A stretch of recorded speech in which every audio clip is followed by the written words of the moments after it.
that, we want to talk a little bit about what's in the binders, the folders, but also logistically, the restrooms are right across the hall. I happen to use one and you can't get in the back door, so come in the front door or the side doors, they're open. There's snacks and drinks in the back, help yourself. I want to thank Melissa Carroll and Lisa McNamara for putting together the folders. It took a long time. And I want to thank the Cal staff, Susan and Jen and Kim for all their work getting this set up. It really is such a great facility and location. One of the things that we wanted to touch on today, other than just open meeting law and public record law, are some of the things that we've been working on for the last year plus. So 5 of us had the good fortune of being supported by the select board to go to a program called Leadership Matters in Cambridge for roughly 8 days over the last year. And part of that included trying to develop a vision statement for the town that would supplement the mission statement that the board had adopted for a long time, to focus on some key projects and goals. So we focused on trying to implement and improve town services that we've been talking about for more than a decade.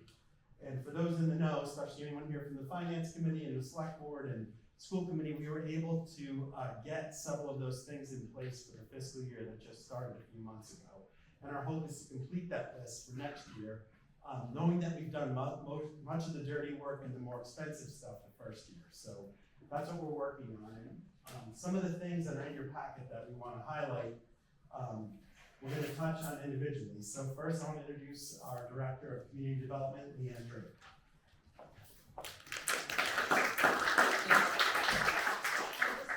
A few brief slides with you. So if we can advance to the first one. So this is the town's mission statement that was derived after our leadership training and approved by the select board. As you see, it reads that the town of Sandwich will provide the public with the most effective and efficient level of service with the resources available in a manner that exemplifies honesty, integrity, and a commitment to public service while honoring our rich history, protecting our environment, and responsibly planning for our future. From the mission statement, we have adopted 5 guiding principles. You can see them up here on the screen. The first principle reads that local officials, staff, and volunteers will foster the greater public good through respect, cooperation, kindness, integrity, and professionalism. Of all the principles, this has been most important for all of you sitting here today. I'm going to pass off to Heather to go through the vision. Thank you, Leanne. I'm Heather Harper. I'm your Assistant Town Manager. I think we want to just highlight that first guiding principle, and in any of the work that we've done, we found any of the problems we have generally occur when we stray away from that guiding principle. And really it is about being courteous and having good behavior. And when those things don't happen, we find that we end up, unveiling other issues. So it's something that we really look at routinely. I do. In terms of the vision, this is what we developed as part of our leadership program. And we were really lucky to spend a lot of time together developing a vision for a project that we are to implement over the better course of 18 months. We're about a year into that now, having started last fall. As Bud mentioned, we were really lucky to make some really significant staffing and other investments in the town. And what that led from was a vision that not only we adopted as a staff team, but we reviewed it with the select board and the finance committee, and we've taken this to every department in the town. So we're hoping that over time everyone will buy into it. It's very straightforward. The town of Sandwich will strive to meet evolving public and community needs by enhancing long-term operational and physical investments in the areas of public and community services, public and environmental health, public and school safety, and public works, with the financial capacity and flexibility to improve and innovate our local services. So we all try to follow through on this in the work that we do. Now I'll turn it over to Marie, or to Taylor, who will give us an overview. Oh, there are other things I needed to mention to you. You will find in your packet 2 things I want to draw your attention to. Behind the KP Law update, you're going to find a copy of our long-range plan. Again, the long-range plan is something that's been in place for many, many years. It's updated every year. We took kind of a special focus on it this year, and I keep moving because it's a light right in our eyes. That we update every year. It does not address every single project or issue or department in the town of Falmouth, but highlights the major projects that we're working on. And really, every department, committee should see themselves somewhere reflected in that document, or see a role for themselves to help us carry out the vision. And then last but not least, we hope that you'll find a place for this that you can keep here. And this really is just a card that we produced that we're going to make available to everyone, all of our town employees. It includes the mission statement, the guiding principles are on the back, and then our vision statement. So if you ever want to be reminded about what we're all about, you have it right here. So thank you all for your service, and again, off to Taylor. Great, thank you, Heather. One of the main things that you're gonna find in your packet is this handbook. We've gone through the last couple of months. Most of you who are on an appointed or elected body have received something similar to this throughout the years. We've decided to make it more condensed, try to make it as thorough as possible, use some examples from other towns, just to try to get as much information here as possible. It is 42 pages, but it's not, it's as condensed as it possibly can be. Basically, the first couple pages of the handbook are really specific to Sandwich to a large extent, general in the sense that it does adhere to open meeting law, but it just talks about the attendance, the appointment process, being sworn in, making sure that the minutes are filed timely, your agendas are posted timely, how to post those agendas, how to file those minutes. Just sort of a really quick step-by-step instructions, and those are for you who are on public bodies, and also those who are protecting the staff people for public bodies here and there. So I've seen a few faces in the room today for that. But it's really condensed, and as it can be. There's some examples in here of meeting agendas, meeting cancellation notices. I didn't put it in this book, but if you need PDF copies of these or Word documents so you can manipulate them around, just call the office and we can get them right over to you. The other part of the document talks about the open meeting law. It has the actual text of the open meeting law in it, which is one of the requirements that once you've been appointed or elected, you must come and get sworn in and sign for these. This crosses that checkbox off. It also has the conflict of interest material in it. It's pretty thorough. The other things it has, and I think Marie, you're going to speak to, there's 3 other pieces of information in here. But basically what it is, it's trying to give you guys as much knowledge as possible as far as the open meeting law is concerned. Any questions at all that are not answered in here, call the office. If we can't answer the question, we can get the answer for you. So I appreciate you taking a look at this and pass it around to as many people as you can. And Marie, better up. Hi everyone, my name is Marie Buckner. I'm the HR director for the town of Sandwich, and it's very nice to see all of you here today. So, the 3 items that I want to bring your attention to are in that book that Taylor was just talking about. And one of them is the Code of Conduct, which is on page 31. And that was adopted by the select board on March 28, 2024.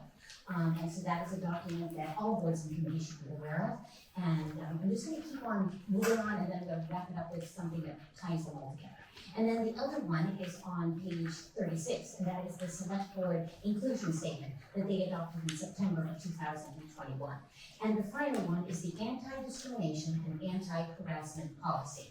And that is one that as a board, a committee member, you must abide by as well.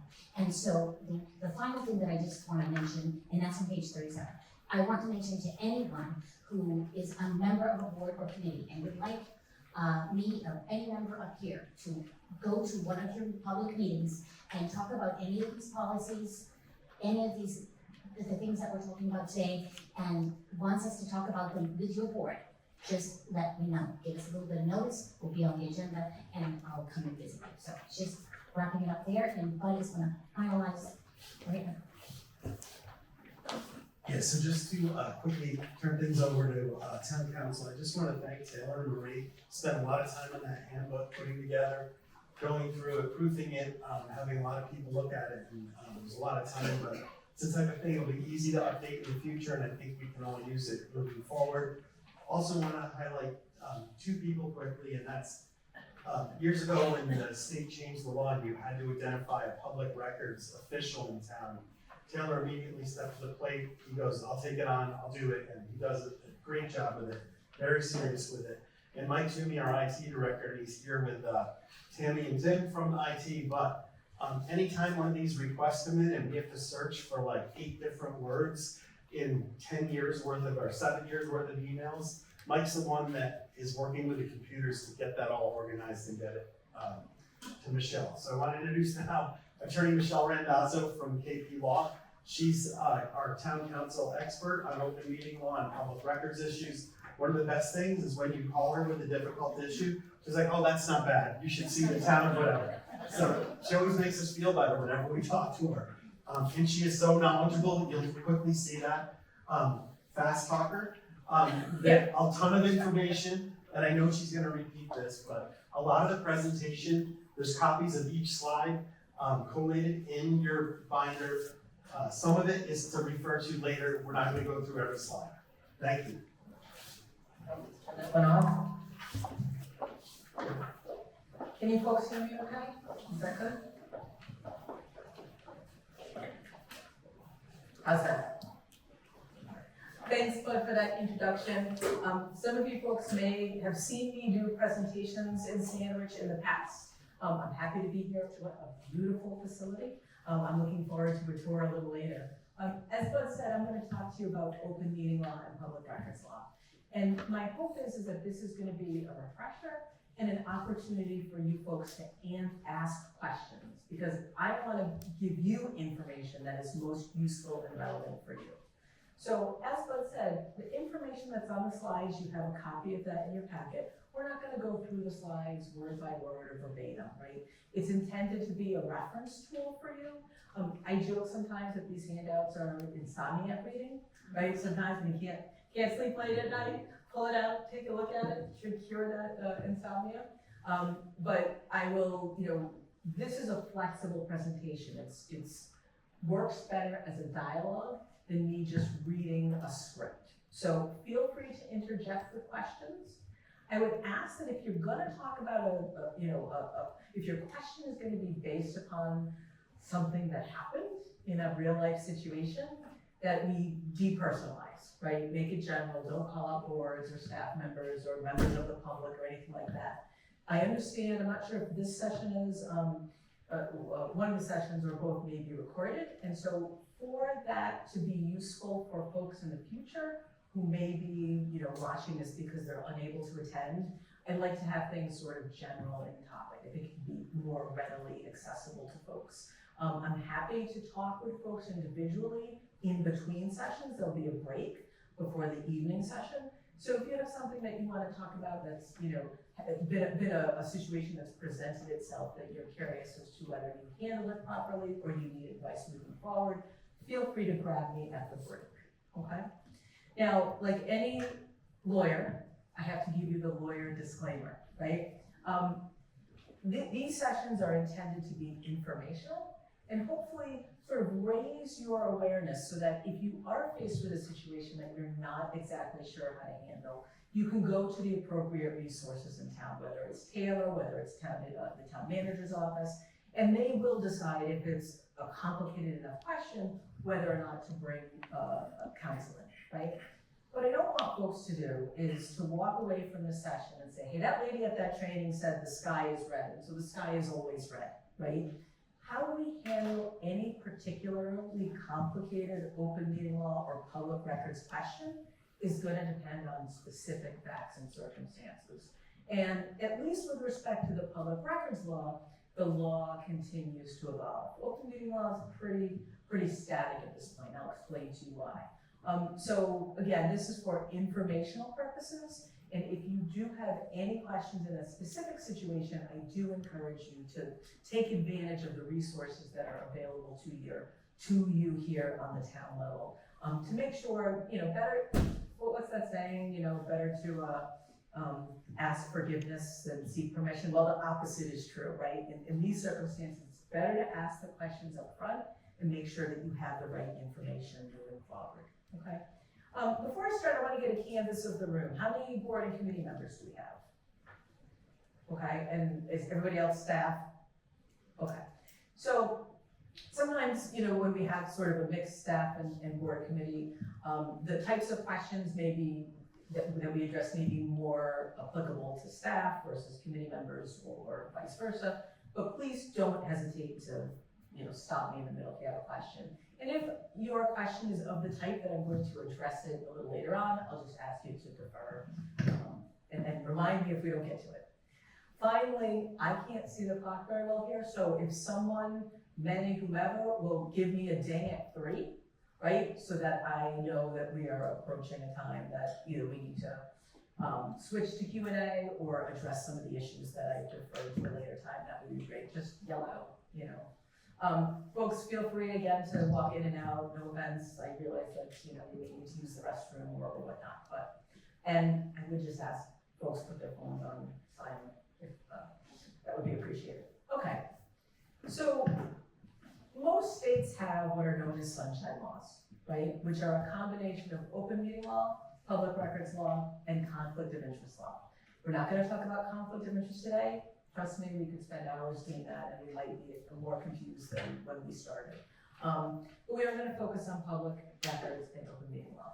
And the idea behind these sunshine laws is that by statute, the legislature has made a determination that government transparency in many respects outweighs the efficient operation of government. I hate to be so blunt, but when we try to maneuver through the requirements of the open meeting law, the public records law, and also the conflict of interest law, we do butt up against how we can most efficiently work in government.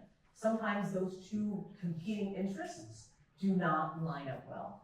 And so when a staff person, comes to your department or your board and says, hey, we've got this public records request, and I need you to look through, your emails and see if there's anything responsive, understand that at the same time that they're doing that, they're also trying to do, what is really their regular day-to-day job, on top of addressing these obligations and requirements that these laws impose upon governmental entities.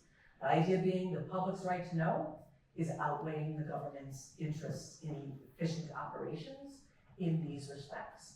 So sometimes it doesn't always work, right? There'll be many times when Bud or somebody calls me and says, hey, what do we do with this? And when we walk through it, we understand that, wow, this is a lot of work. This is a lot of extra burden while we're trying to get ready for town meeting, or we're dealing with holidays and have the staff maybe, planning their holiday breaks, and it's the summertime, and all of those other competing concerns, we have to balance them at the same time. So it's not just that staff may be saying, oh my God, the sky is falling, we have to do this. No, the law imposes those obligations on us, and I'll go through that with you.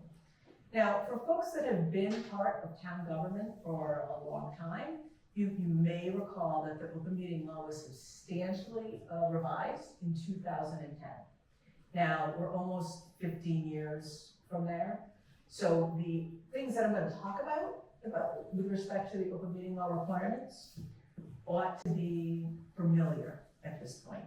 When we get to public records, which was amended, the statute was substantially amended in 2017, some of that may be a little more unfamiliar to folks that have been in government for a long period of time, okay?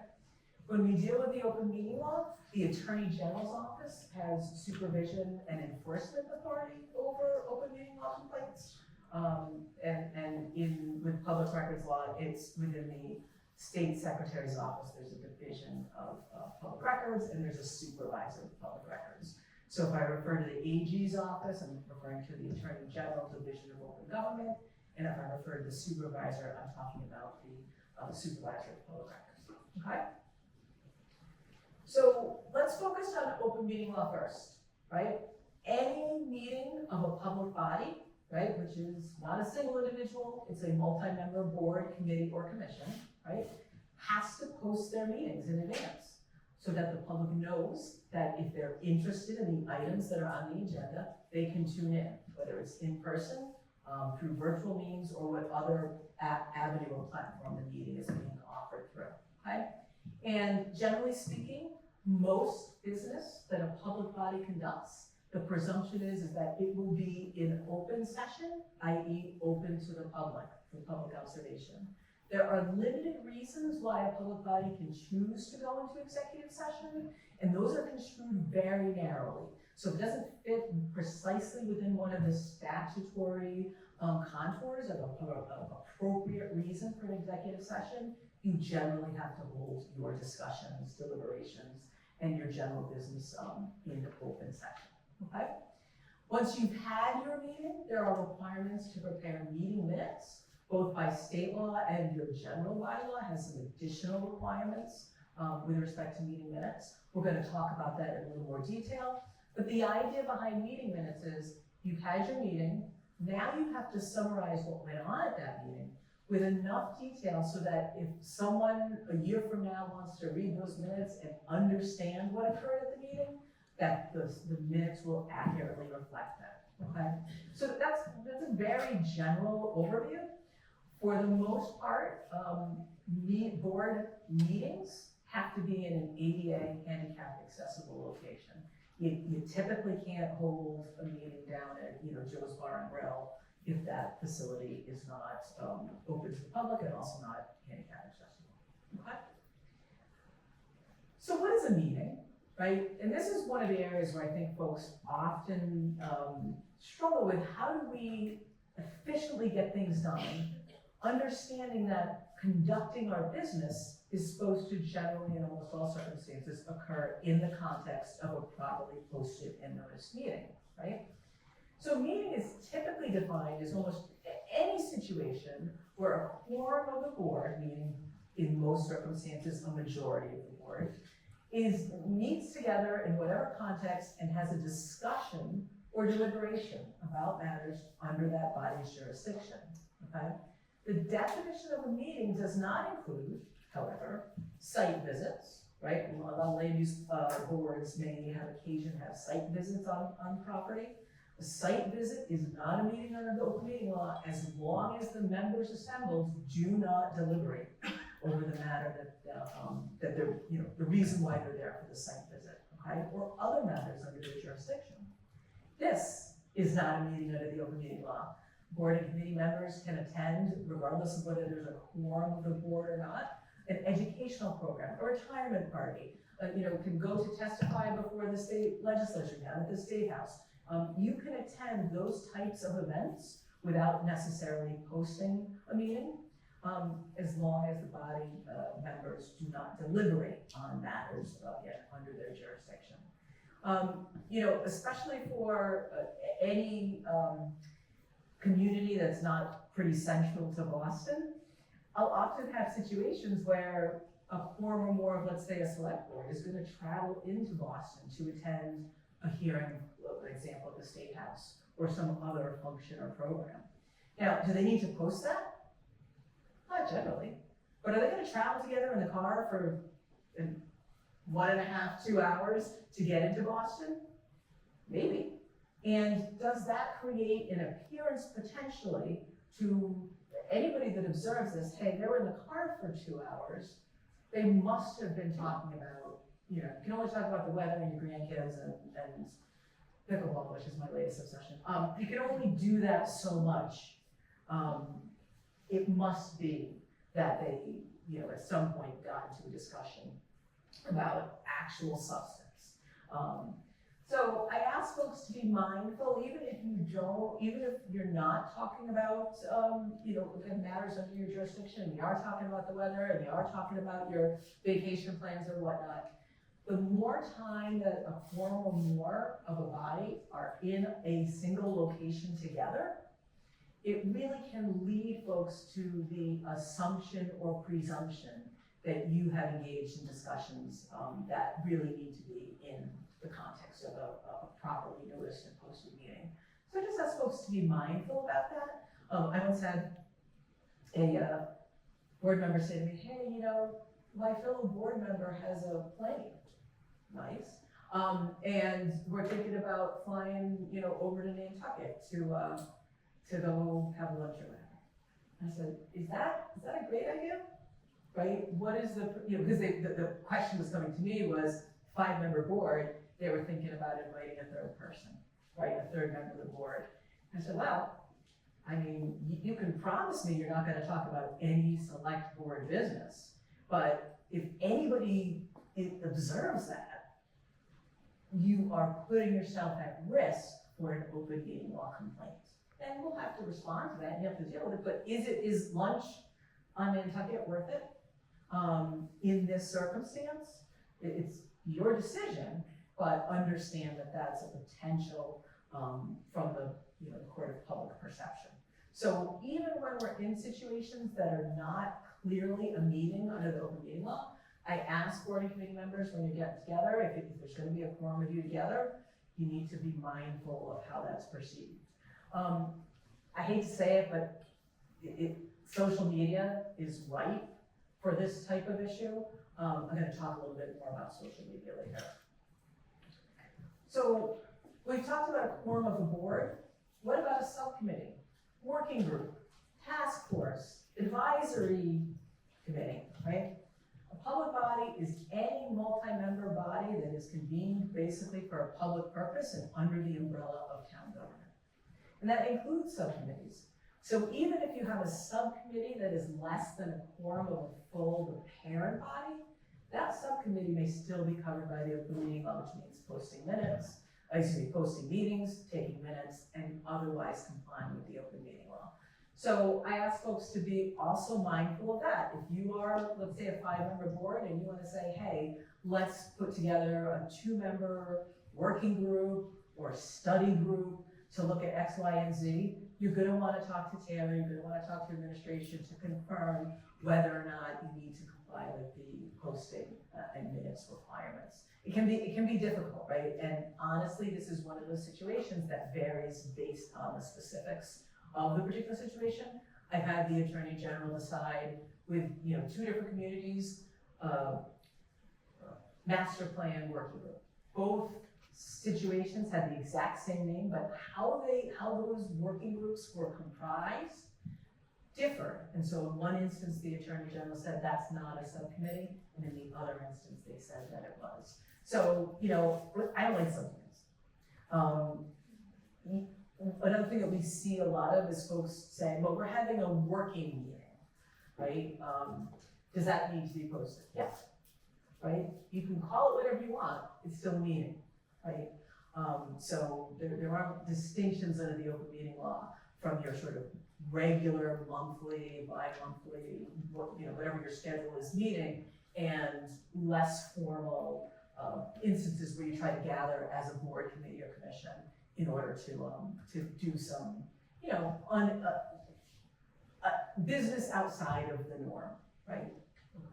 So for staff, it's important to understand that, because if you're working with a board or committee that either has said, hey, we're gonna have a subcommittee, or we're gonna have a working group meeting, or we wanna constitute a task force, understand that you may need to ask that additional question of, well, okay, we may need to post, we may need to take minutes, okay?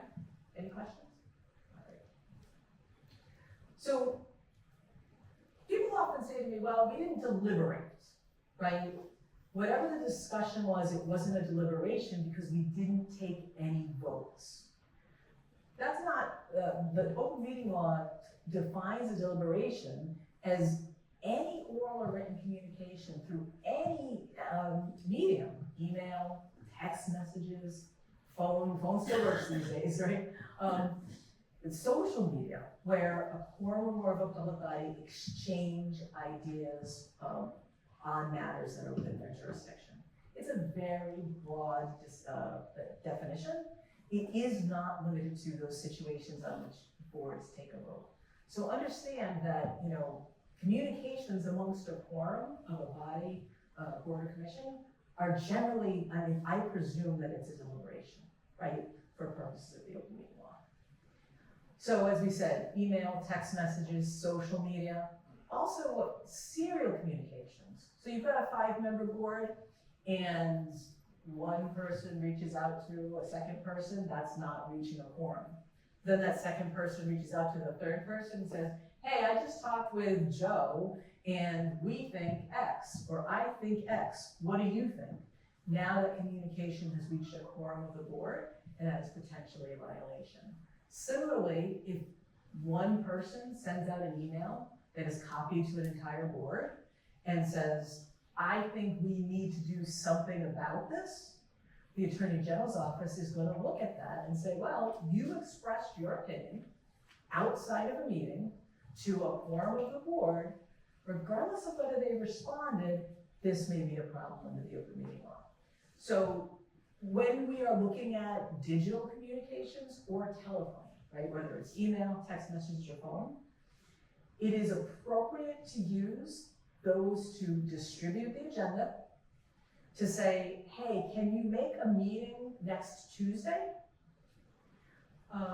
To distribute information that will be discussed at an open meeting, okay? So long as no opinions, beliefs, comments of the board members are shared at the same time. So for example, letter comes in from a citizen. I don't like X, Y, and Z. I really think you, board, committee, commission should do something about it, okay? It's fine for staff or the chair of the board, for example, or even just another member of the board to say, hey, I received this from Joe Schmo, forwarding it for your information. If that then includes I really think this is a significant issue, this is a problem, we need to get on top of this, that may be expressing an opinion of the board member, and that may be problematic. Does that make sense? Because it may seem like a fine distinction, but generally we, advise people when you're sending out scheduling information, when you're requesting folks to weigh in on availability, we may put in things like, don't reply to all, please only respond to the staff liaison as to your availability, or things of that nature to avoid there being these, a longer, more detailed, substantive communications. I use email, it has been a game changer in terms of, mostly because my memory is not what it used to be, right? So I like seeing things in writing, so I can remember, oh yes, we had this conversation, this is what we discussed.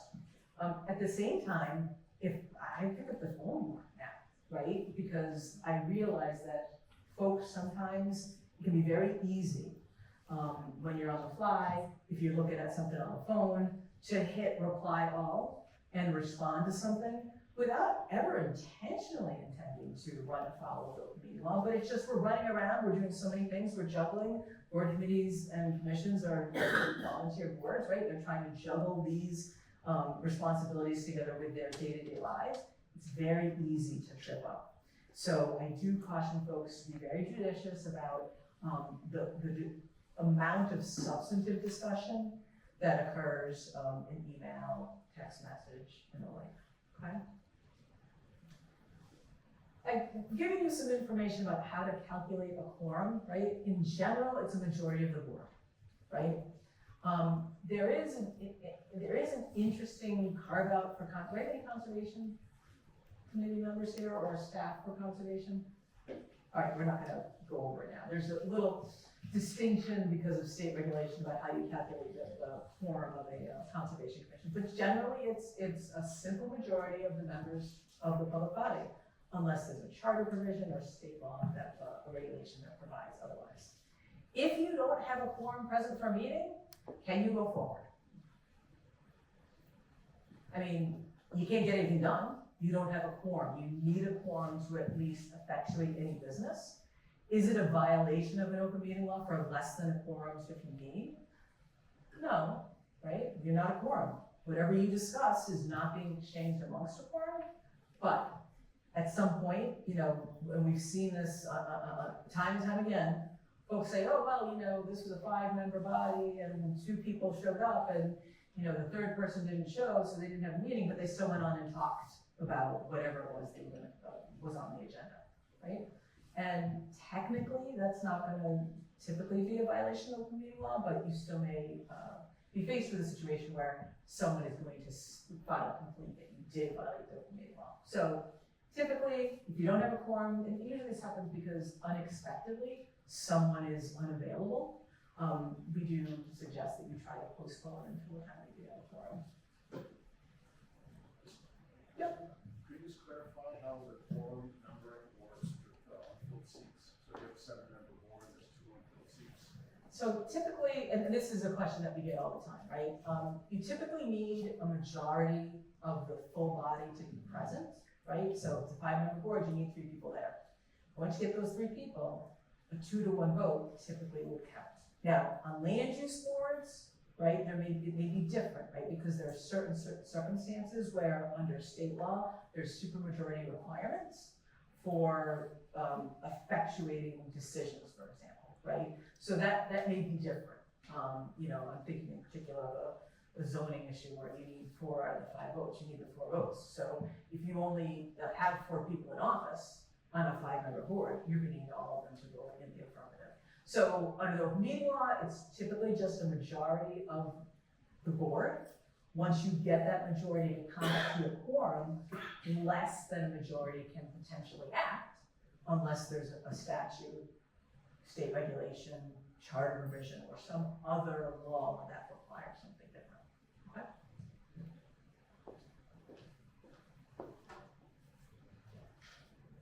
Staff can't be used to circumvent the open meeting law, right?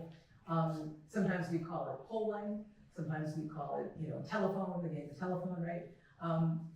We're not supposed to use staff members as a way to avoid those sort of direct one-on-one communications between board members.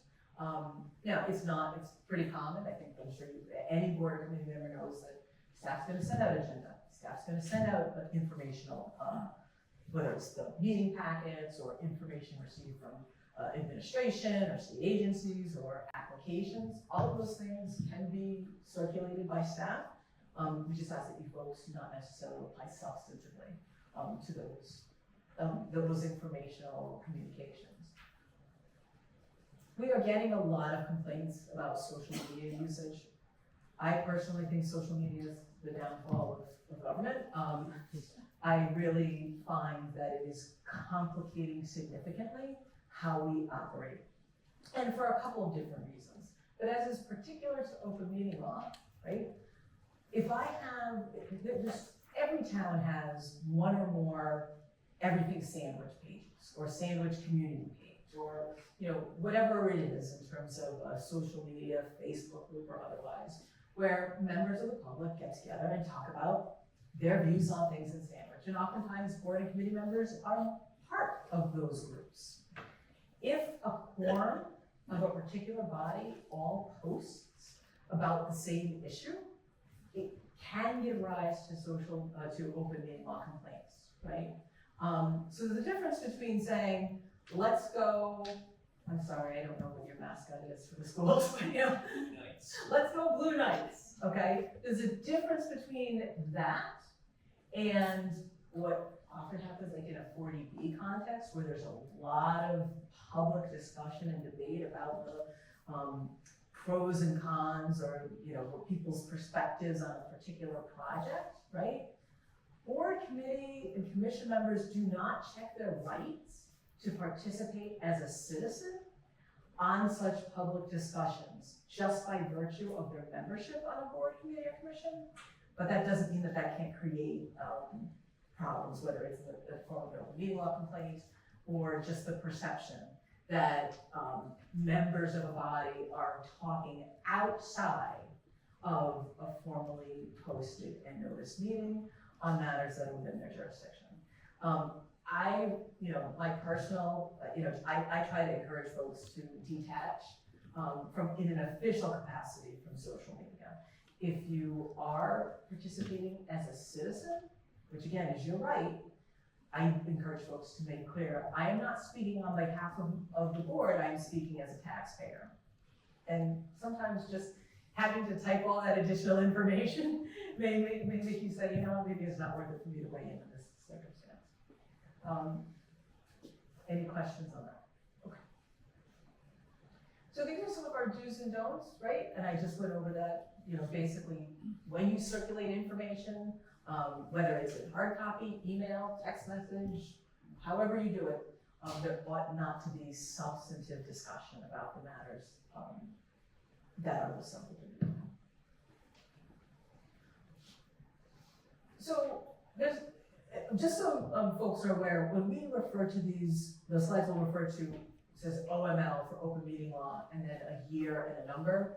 These are all Division of Open Government determinations on open meeting law complaints. If you're, if my handouts haven't already put you to sleep one night and you need additional insomniac reading, you can go onto the Attorney General's website, Division of Open Government, and you can search all of the complaints and all the determinations that have been issued since 2010, when the open meeting law was substantially amended. And you can see here that in each, how the Attorney General lands on any particular complaint is very case specific to the facts in a particular situation. So in the Board of Health situation that's on the slide, right? A staff person engaged with, it was a health inspector, with the Board of Health, reached a quorum, but the Attorney General found it wasn't an open meeting law violation because it was really informational to the board. There wasn't response from the board members that might possibly be a deliberation, okay?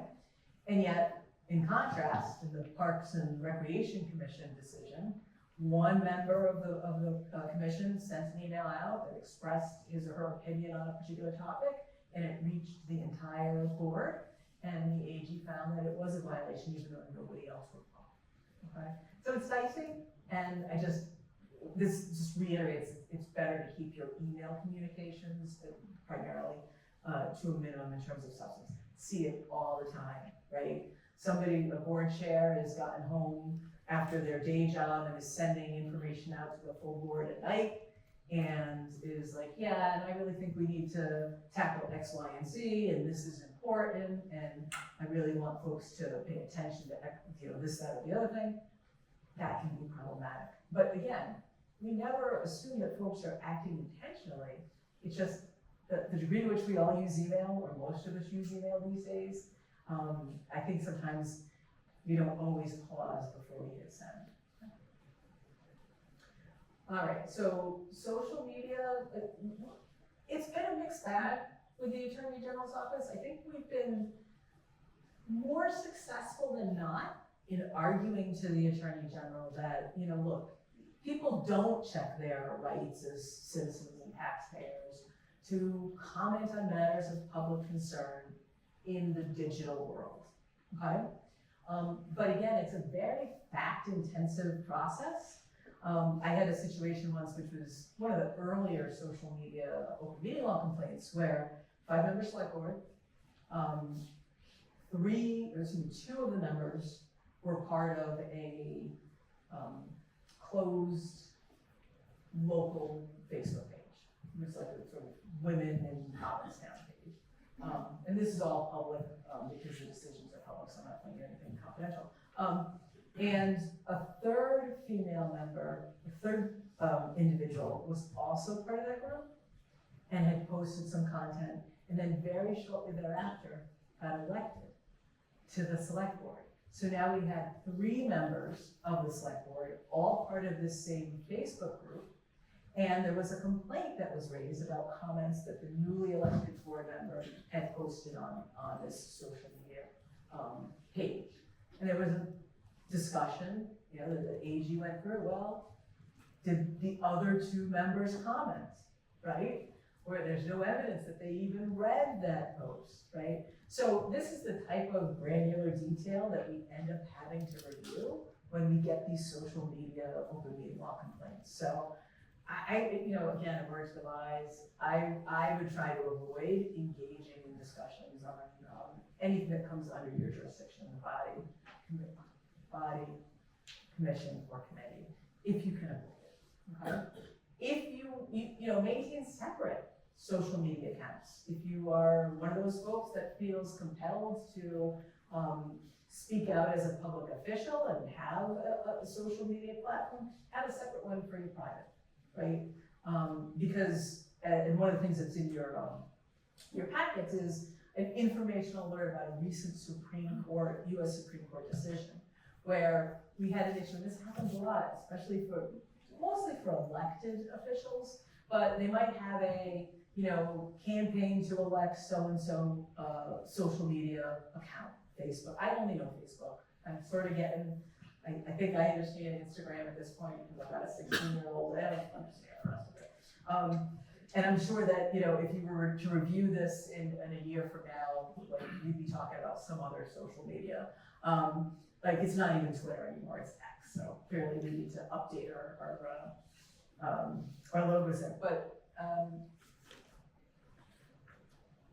when you have that type of official social media presence, if it blurs the lines between personal and your official capacity statements, you may be required under the public records law, for example, to have to go through and figure out and produce postings that you made ostensibly on a private account. You know, you just don't want to blur those lines, right? It's really important for public records and for open meeting law to keep your personal social media presence separate from your official capacity. My personal philosophy on social media, when it's used by government or government officials, is that it should be to communicate information to your constituents, but not necessarily argue, right? And the handout that's in your materials summarizes this recent Supreme Court case where, I don't know if it's a mayor or someone, you know, someone, maybe a city manager somewhere, who attempted to block someone from posting on their Facebook page. And what was really relevant was, well, was this person cloaked with authority to speak for the government? Was it an official social media site for the government? Like, those were all factors that would weigh into whether or not you could choose as an individual holder of an account to say, I'm gonna block this comment, I'm gonna take this comment down. We're not necessarily gonna talk, unless there's a huge desire to talk about this.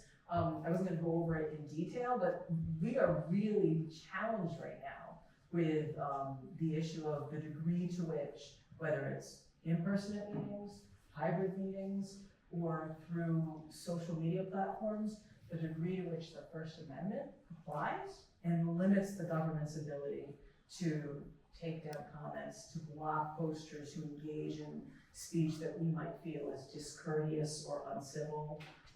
It's a real challenge for us right now, and you'll probably see more of that in the future, because it is really what we're dealing with almost on a daily basis.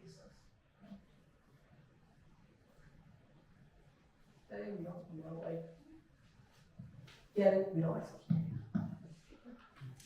Okay, so as I said at the start, all of your public meetings need to be in an accessible location, which you, Heather. I just wanted to get the idea of clarification on how a separate private account helps. You're still going to still be in a position. How does having a separate private account help in the social media environment? Okay, so That's people asked too. Okay, so the question, just to repeat for the recording of folks who didn't hear, the question was, how does it help to have separate accounts for, you know, in an official capacity versus an individual personal capacity? Well, there's a number of different ways. Now, we're really talking about sort of high-level folks. Typically, it's not, you know, staff's typically not gonna have two different social media accounts because it's not necessarily gonna be confused. Right? Usually when we deal with social media, we like to see that, whether it's a board or committee or department, that there's very clear policies about who is authorized to post on behalf of the board, committee, commission, department, right? It's not everybody under the sun, and that there's limits and parameters. That's an official government social media account. For those folks that, again, typically it's elected officials, if you're gonna speak about matters in, you know, that are with, you know, that pertain to your official capacity and your personal info all at the same time on the same social media platform, you may have some public records requirements to maintain and save that information, and or you may be asked, right, you know, sort of, okay, someone posted on there, the elected official says, hey, this is great for our community. I encourage everybody to support this. And someone from the public says, I think this is a terrible idea, I think you're a shyster and a crook, and nobody should vote for this. And then, you know, you get into this, did anybody used to watch The West Wing? All right, so the West Wing, so the chief of staff on the West Wing was this guy, the character was called Josh Lyman. And now this is 20 years ago, so didn't have social media back then. But Josh Lyman found a blog about him. And he felt compelled, but once he discovered it, he's like, oh, somebody said something on this and it was wrong and I need to correct that information. Well, we all know by now, it's precious few people whose opinions are gonna change based on something that somebody else posts on social media, okay? But he kept going into this, I have to respond, and then a blogger would post something different. No, that's factually incorrect. And his assistant, Donna, if you remember the cast, said, look, you're gonna get into this endless circle of going back and forth. And because his last name was Lyman, they joked it was the lemon-Lyman effect, right? It is so true. There is always this impulse, number one, to want to correct misinformation on social media.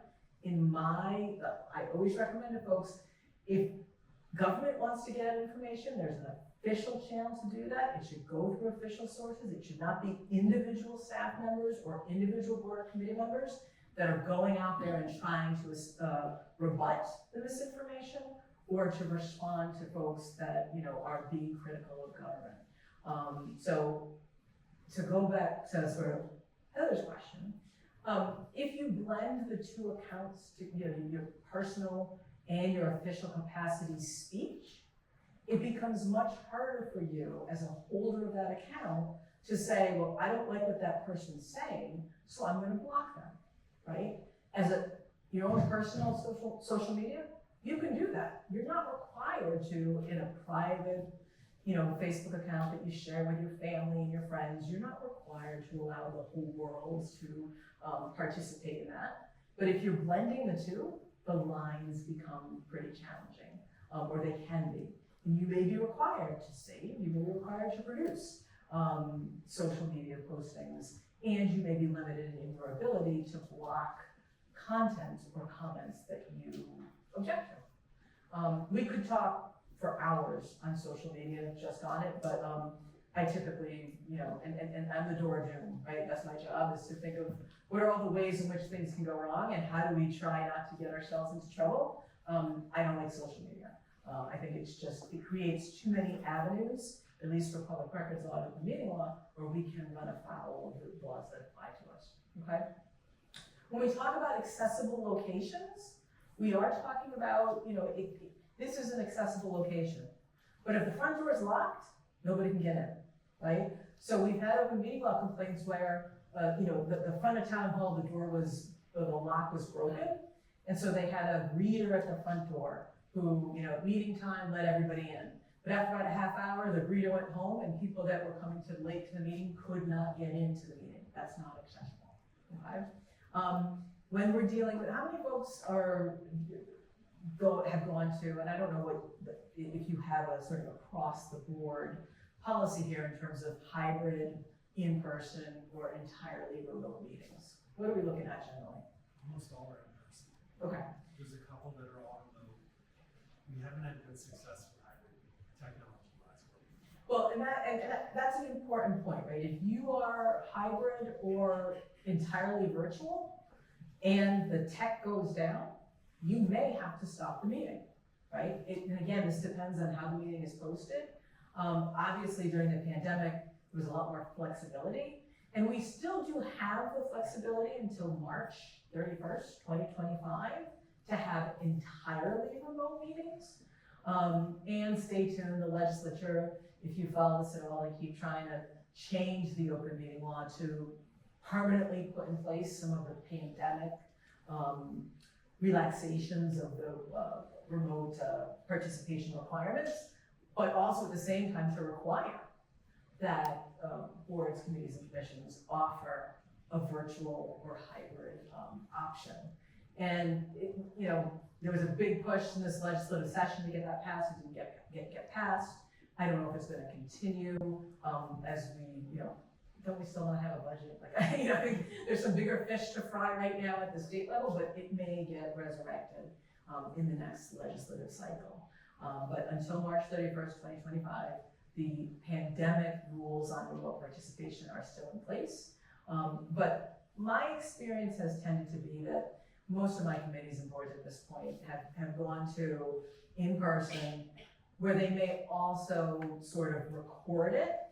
Local cable access will record it and broadcast later, or live stream, but just as a convenience, and not for purposes of actual participation by the public at the meetings, okay?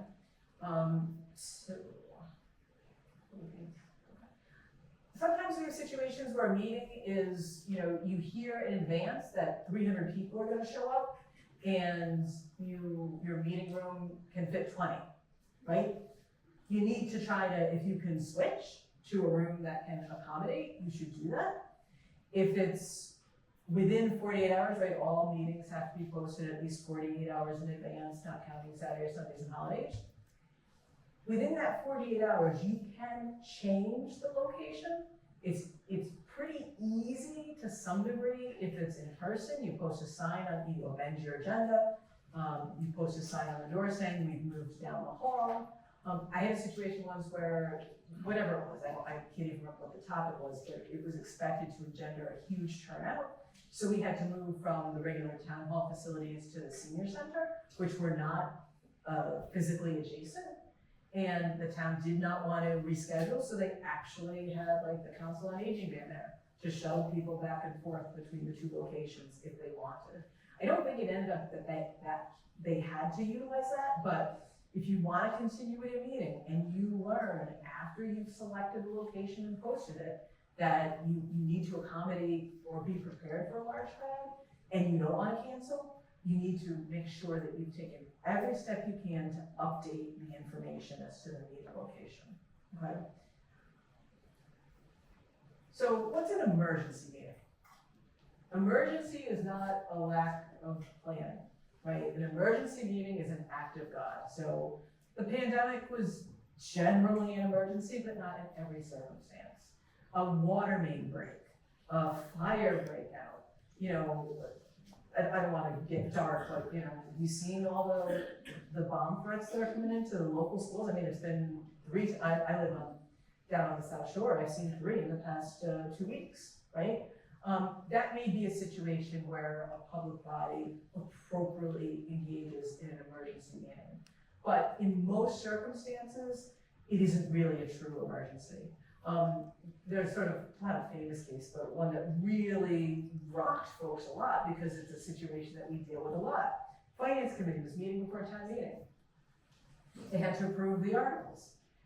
They posted the meeting with 47 hours and 30 minutes, right? So they were 30 minutes shy of meeting the 48-hour posting requirement. And someone came to them and said, hey, you didn't post it enough time. And the finance committee chair said, well, you know, we have to do this, town meeting's tomorrow. And the attorney general said, too bad, so sad, right? This was poor planning on your part. It's not a true emergency for the meeting of the law. If you do have a true emergency, an act of God, a flood, a fire, a water main break, and you are compelled to hold an emergency meeting, and usually, like, we use the water main break as an example. Perhaps there needs to be emergency approvals of certain activities done to repair the water main break, or contracts that need to be approved on an expedited basis. That may be appropriate for an emergency meeting, which means you post the meeting with as much time as you can. It may not be 40 hours, but with as much time as you can, and you comply with the open meeting law to the extent possible, which includes taking minutes. And then after the fact, when you have more time, maybe your next regular meeting, you have a do-over. Basically, you say, we had an emergency meeting on this date, this is why, this is what we discussed, this is what we decided, and here we are to ratify that action that was taken with less than 48 hours advance notice to the public. Does that make sense to everyone? There aren't a lot of true emergencies. That's okay. Weather, you know, sometimes sometimes that gives us, you know, and I don't know about you, but I felt this last winter was pretty mild on my end. I was glad I wasn't shoveling my super long driveway a lot. But, you know, in seasons when you have a lot of inclement weather, that may result in cancellations of meetings where matters that are time sensitive have to be acted upon. And that may be a situation where, you know, you could have an emergency meeting. But typically speaking, safest course is to just, you know, anything of substance that really requires a vote should be deferred to a regularly scheduled meeting. Okay, 48 hours, right?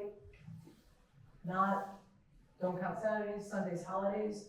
If you were in town government before 2010, it used to count Saturdays. So, but at this point, you know, we're again, 14 plus, almost 15 years past the law change. So I'm thinking everybody is aware right now that we don't count weekends and we don't count holidays, okay? If you learn, sometimes folks post board meetings, notices well in advance of 48 hours, you can update them, right? If you learn that something new is gonna come up, update your agenda. If you understand that what is on the agenda is confusing to folks, it's not clear, it doesn't have enough information, update the agenda. You can do that. When can you update an agenda with less than 48 hours notice? I think it's fine for changes in location, right? But again, subject to the other caveats that we talked about, making sure that the physical location has a sign to direct people to the right place and things like that. Whenever you amend the agenda, the original agenda must remain posted, and the amended agenda has to be posted as an amended agenda. The time date of the agenda posting has to be reflected on the agenda. Taylor, does that happen automatically on your end? On the website. That tends to be my sense, is that when these agendas are posted on the website, it does automatically reflect the time and date of posting. And I'm pretty sure website is your official meeting posting location.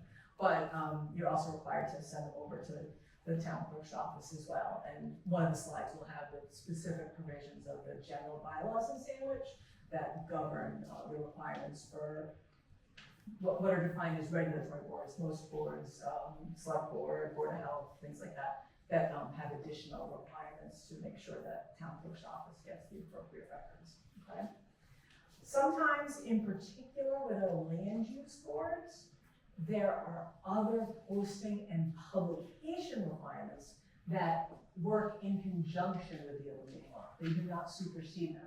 So if you are got a zoning board and you've got a variance application before you, there are going to be statutory requirements that govern when you advertise in paper the public hearing on that application. You also have to follow the open meeting law. You also have to post for the open meeting law. So they're not mutually exclusive. We oftentimes have complaints where one was followed and not the other. And then we get into this discussion with the board, well, can we still go forward, right? Because, you know, are we gonna have to republish? Because it's gonna cost us money to put it in the paper again. And sometimes like, yeah, you have to do that again. So understand that when we talk about the open meeting law posting requirements, it is not, there may be other additional publication notice requirements that also have to be observed. Okay, by now, I've seen your agendas. They generally, comply with all the requirements. I'm sure Taylor he's got a form, I think, for the, might even be in your packet of the wording for the handbook, right? You gotta put the date, time, place of the meeting, time. It can't just be town hall, right? You should put the address. You should put a room number if it's not obvious where it's gonna be. In my small towns with one town hall and one room, well, maybe that's, obvious to folks where the meeting would be, but I walked into my town, I wanted to go to a planning board hearing, because I got one of those notices in the mail that something was being developed on my street, so I wanted to go. And there was no room number on the agenda, it just said senior center. I'm like wandering around the senior center, I couldn't find it, no rooms were labeled, and I wanted to reach out and say, hey, but I didn't want to be one of those people. So, the meeting notice / agenda, they're the same thing at this point. They must include a list of topics the chair reasonably anticipates being discussed with sufficient specificity so that someone on the street can read it and say, oh, I'm interested in that, I want to show up, okay? So, give an example, land use board, an application for a property, whatever it is, let's say it's a variance. You put variance application, Joe Schmo, 70 Quaker Meeting House Road, right? You would put that on the agenda, so sufficiently inform the public of what it is that the board is actually considering, okay? You're not supposed to use acronyms, right? So the one I usually use is like HUD, Housing, Federal Department of Housing and Urban Development. Some folks may know who that is, but not everybody does. So your meeting agenda should say Housing and Urban Development if you're referring to something that involves HUD, right? Old business, new business, those are only okay on the agenda as placeholders, so long as there's additional detail underneath. That's in the pre-2010 days, all folks would do was post a notice that the planning board was gonna meet on X date.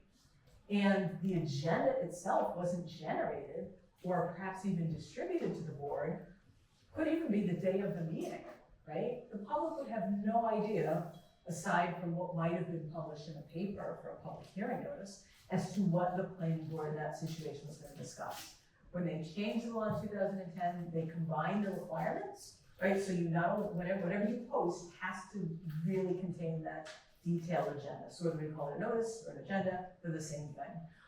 Old business, new business was very common in the quote unquote good old days, but now they need to have some more definition about the topics that you're gonna discuss. Sure.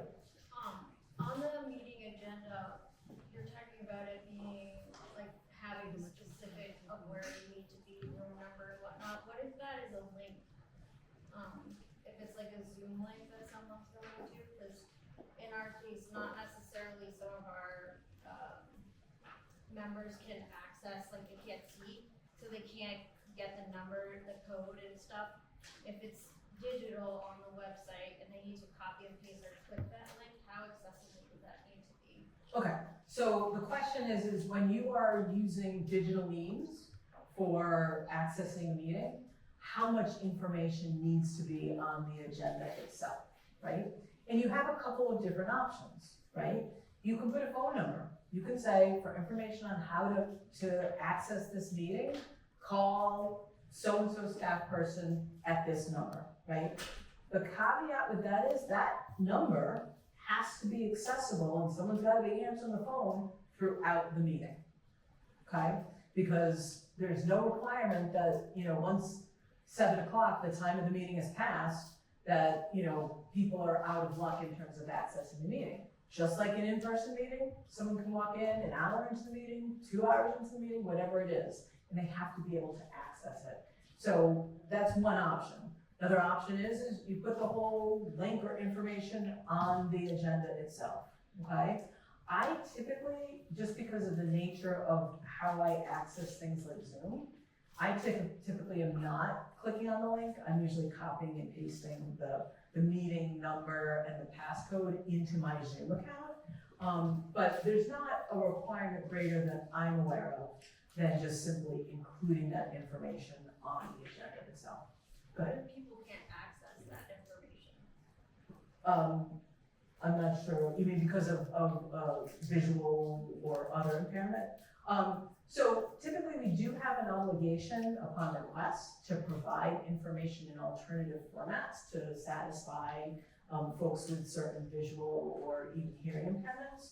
But it's, the degree to which we can, right? So we generally like to encourage folks that if you are gonna need that type of accommodation, to ask for it, in advance so that we know and we can provide that to you. Sometimes we get folks that are asking for accommodations on the day of a meeting, for example, and that can be difficult to accommodate. The biggest example is town meeting, which isn't covered by the open meeting law, but having to have sign language translators. Like sometimes you need 2 or more people there because they can't do the meeting, they can't sign a meeting, they have to have breaks and things like that. And trying to arrange that on the fly can be challenging. So we do try to ask folks, to the extent that you need some alternative information, documents or alternative access, that you let us know in advance so that we can try to accommodate that. And who's responsible for that? Well, so ultimately it's each board, right? Now, it will be in conjunction with, I'm gonna assume Taylor's office, He's looking at me like, no, not me. I mean, I think it's a broader discussion, like talking with administration, because you need to see what we're talking about in terms of what is the platform we're offering, what can we accommodate, right? What do we have the technological capabilities to do? These things often just have to be sorted out before we can arrive upon the accommodation that is both effective and also is feasible from our perspective to do. And that's why I ask folks to try to make those requests as early as possible, so that we have adequate time to make the arrangements. Okay. All right. So can you talk about anything that's not on the agenda? What do you think? Typically, yeah, you have the ability to do so, but do you really need to do so? So the way that the open meeting law works is that the agenda has to contain a list of all topics reasonably anticipated by the chair of the body 48 hours or more in advance. There are things that don't come across the desk until 24 hours before a meeting, for example.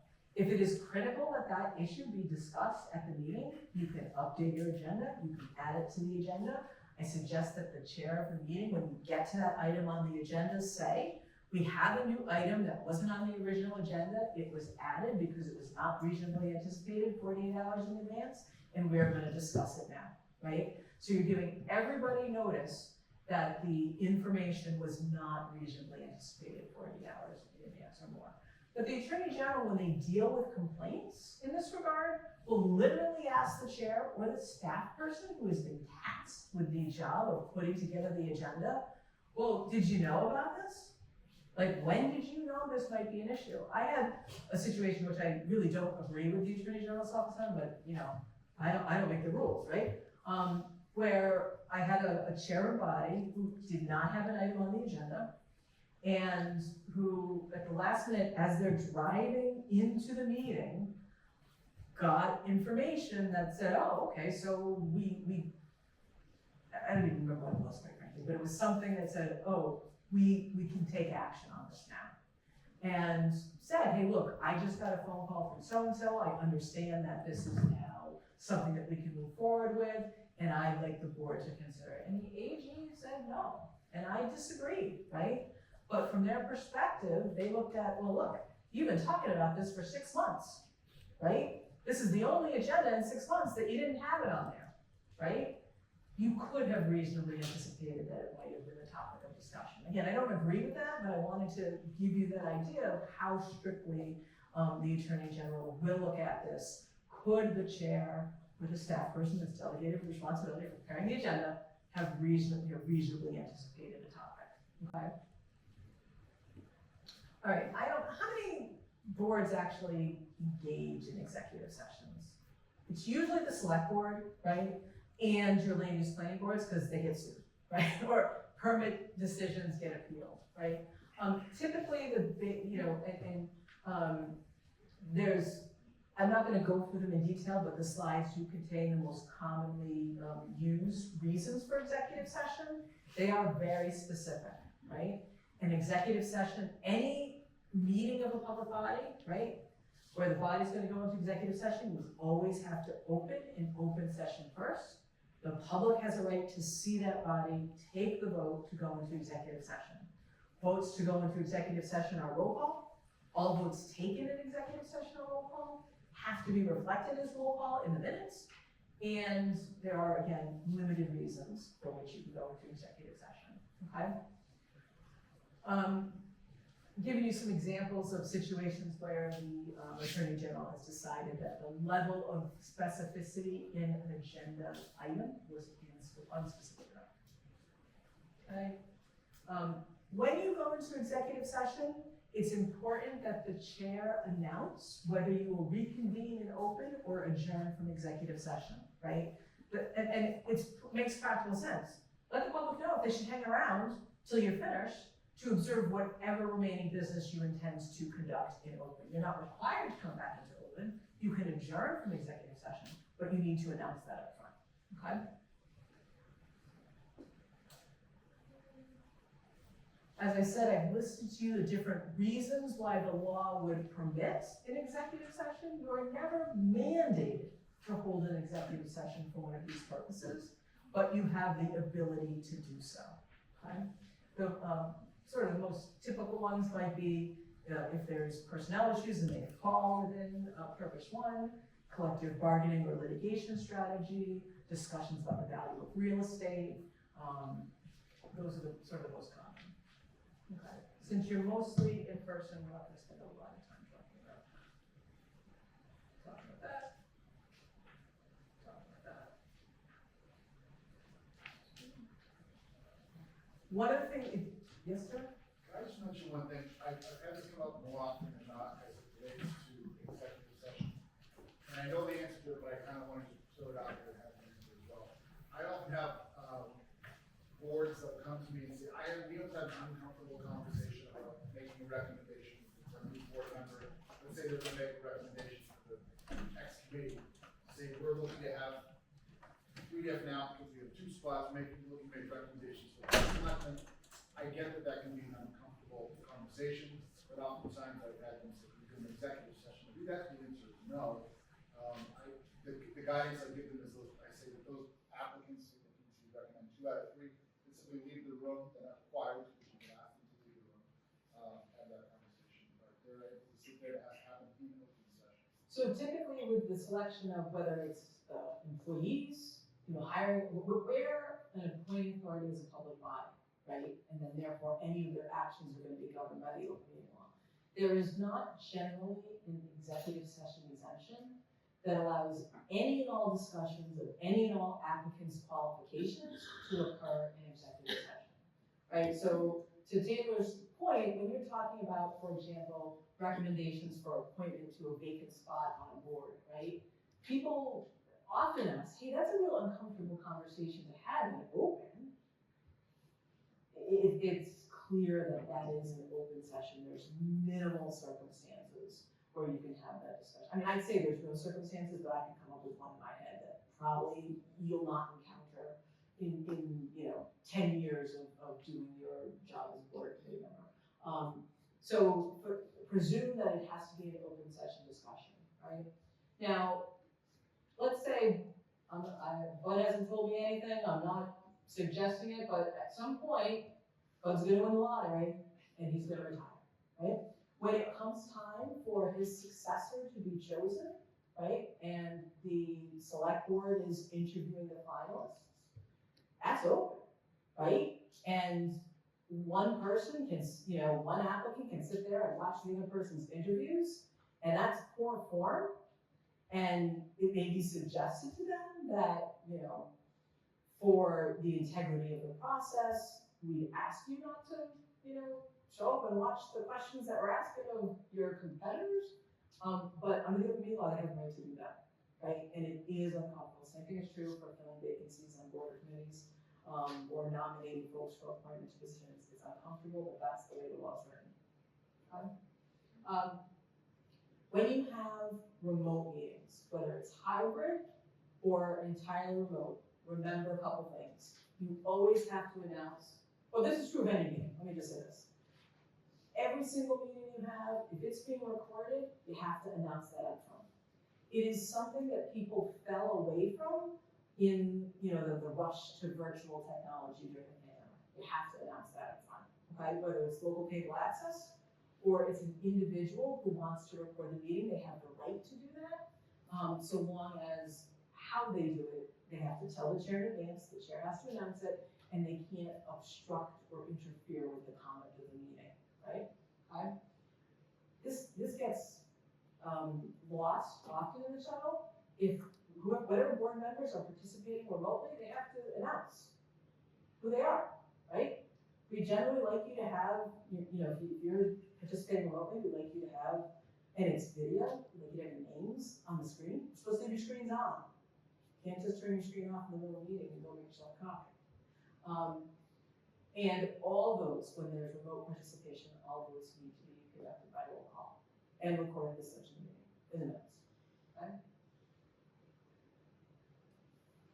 No private chat, folks, right, okay? Same way, think of it this way. You're in an in-person meeting, and 2 board members have their phones out and they're texting each other. Everybody can see that, and they're gonna ask you what you're texting, right? They're gonna make a public records request, or they're gonna file an open meeting law complaint saying you were having a side deliberation while the main meeting was going on, okay? Same way with technology, no private chats between, board or committee members that are participating, okay? If you are in an executive session, whether it's in person or remote, or if you're participating remotely in an executive session, you have to announce that nobody else is there, that is not there with the permission of the public body to listen. And honestly, we lost that in the pandemic. You know, my daughter's walking in and, you know, I'm at my kitchen table and I'm on an executive session, my daughter walks in the kitchen to get dinner. I'm like, wait for her to go away. But every board or committee member has to officially announce that there's nobody else here who can listen to the meeting, okay?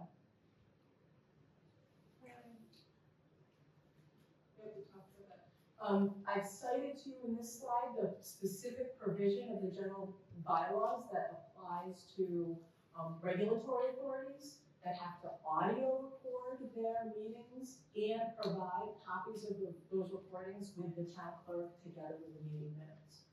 Heather, we have. Oh, This is just, maybe this is just semantics, but I think one of the things COVID taught us in our Zoom meetings, hypothetically, there's a liquor license hearing with the board, and we want advice from town council. So to save that person literally 3 or 4 hours of drive time, we may have them appear to give some advice to the board remotely.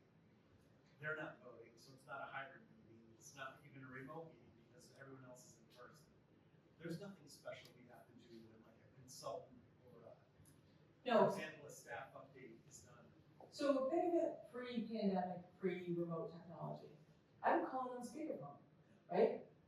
There's nothing, yeah, in the minutes, I would reflect, town council joined the meeting at 6:55 PM via speakerphone, right? You would make that notation in the minutes. Same thing is true with digital technology. There's no additional notice requirements, right? If it were an executive session, right? You don't have to let the public know that you're gonna have town council, for example, present at an executive session. Okay. All right, I'm gonna quickly turn to minutes, which is actually more of an art than a science. Hard to believe, right? But by law, your meeting minutes must include not only time, date, location of the meeting, the board or committee members present, and those absent. And I liken this to 10 years from now, right? I wanna know who was there and who wasn't. Do I need to go back and search the internet and figure out who was on the board to figure out who wasn't there? No, meeting minutes must list both those members present and absent. Must include a summary on every discussion, including any votes taken. And where necessary, if it's a roll call, you gotta put down that it was a roll call vote and identify the votes.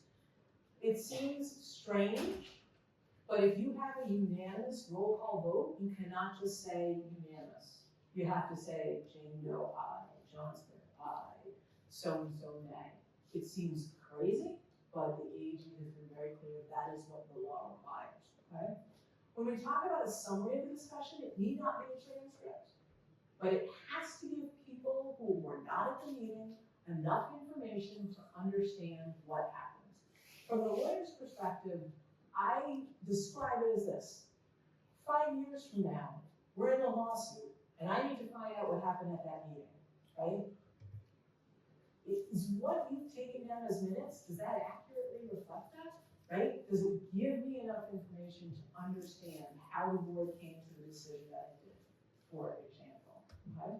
Meeting minutes must also include a list of documents used at the meeting, right? And for a long time after the law was amended in 2010, we were getting dinged all over the place because that was not happening. You can choose to put that list at the end. You can identify it after each subject matter. I tend to say, take your agenda, turn it into the meeting minutes, and fill in the detail after each item. If you don't, they pass over, you can just say pass over. And if there's specific documents that are used, right, and that's what a document use means, I'll touch upon in a second. You can choose to include that under a specific agenda topic, or you can put it at the end, right? I forget which board here I worked with a lot, but when you're dealing with paper-intensive issues like applications, sometimes I might just list every single thing in the packet at the end. It might just be, the board packet, as long as it's public, right? It might just be easier than really going through and saying, well, they had the application, but they didn't use it. I just think that for staff purposes, it may just be easier to include all that information. Yep. So your meeting minutes need to be substantially accurate. The AG typically relies upon, sort of what the board or committee members say about what happened at the meeting, but oftentimes you get complaints where folks say, but you didn't record what I said, right? We're not required to write down every single thing that every person says at a meeting. But if it's a situation where public comment is allowed or required, you're gonna wanna include what the nature of public comment was. If there's a number of people that are objecting. In the context of public hearings for land use projects, it is pretty typical to say, Joe Schmo from 75 whatever street, had this to say about the project. That's not wrong, right? But understand that minutes do not require verbatim what everybody said, okay? You will see an open meeting law determination by the AG's office that says that comments of individuals either for or against a position must be noted in the minutes. You'll see that's from 2013. It's 10 years ago. I think that that's probably still their position, but I think you have some latitude, right? That's why I say you want to be reasonably comprehensive to reflect comments made against or for, but I don't think you really have to sit there and chase people down to get them to identify themselves for purposes of the minutes. Can you bounce back to documents just for one moment? If I know I'm gonna be going over a draft policy with the library trustees, and that's in the agenda, and I email it to them beforehand, am I bringing copies in case they're members of the public there? Am I attaching any copies of the draft to the minutes after?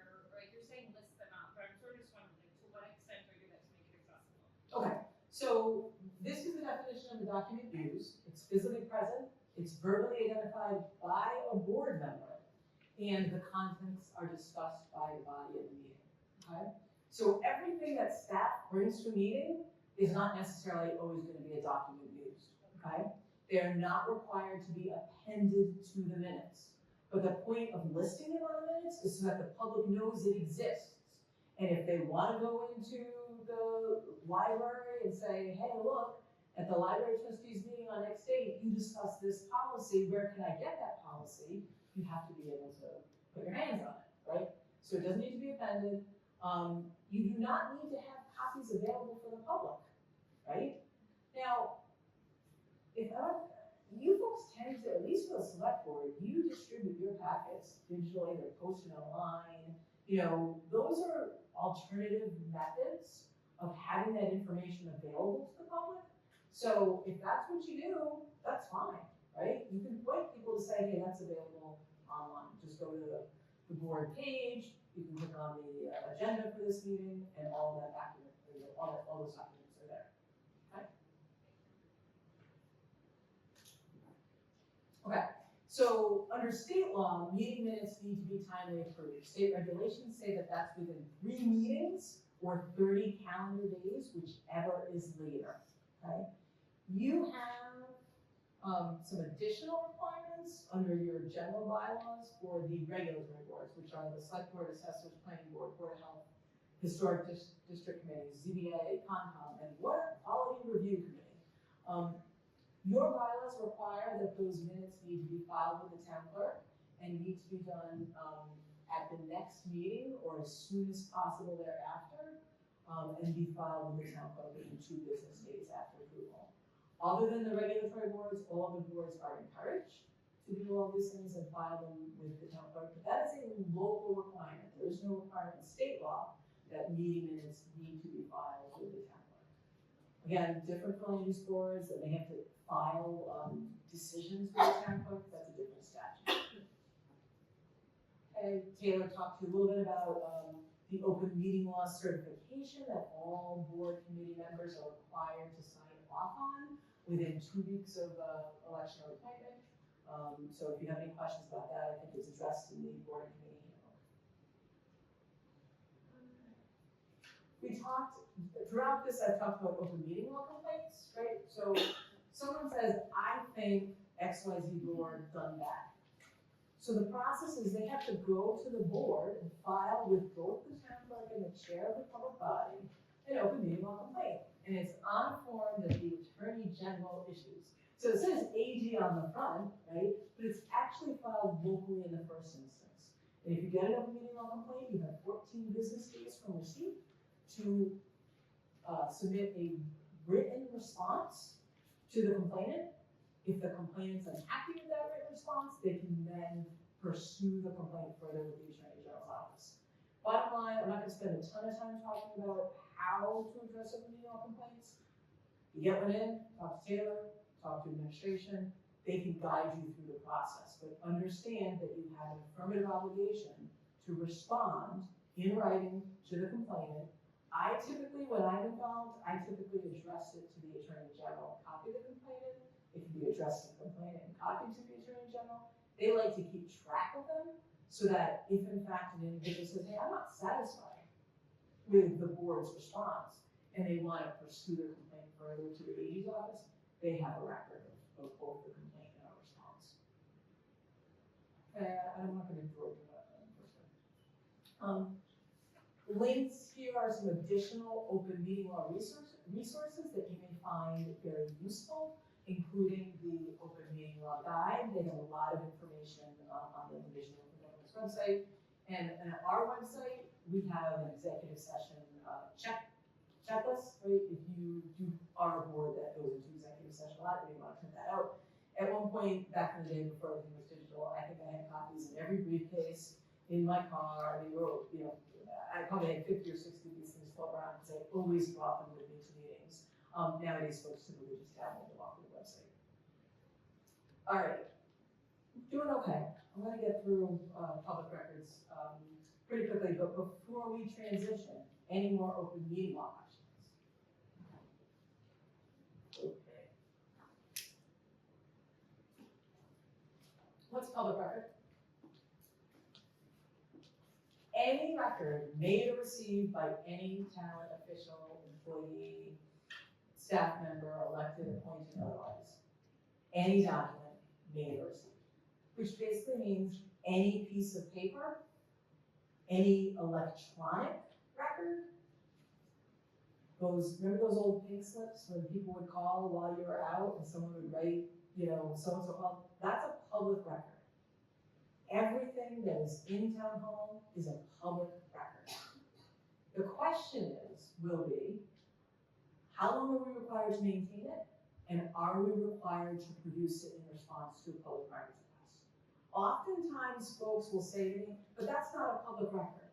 That is a bit of a misnomer. If it was made or received by a public official, it's a public record.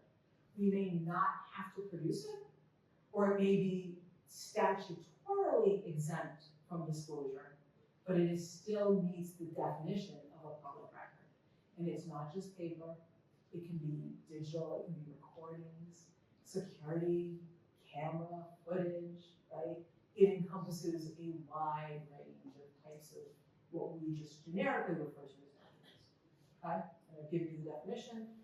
When we look at whether something is a public record, when we have to produce it for purposes of the public records law, or how long we have to keep it, it is not the form of the document that matters, it's the content. So there's this, the state has a municipal records retention schedule, and that identifies a wide variety of time periods for which certain types of documents must be maintained. Charters, meeting minutes, permanent. We have to maintain them to the end of the world, right? Other records may only need to be required for a time period that's set in a records retention schedule. Personnel files, 20 years after termination of employment, okay? If a record is not specified in the records retention schedule with default to 7 years. Okay? Oftentimes I'll help people say, oh, we only need to save email for 7 years. That is technically incorrect. What is the email about, right?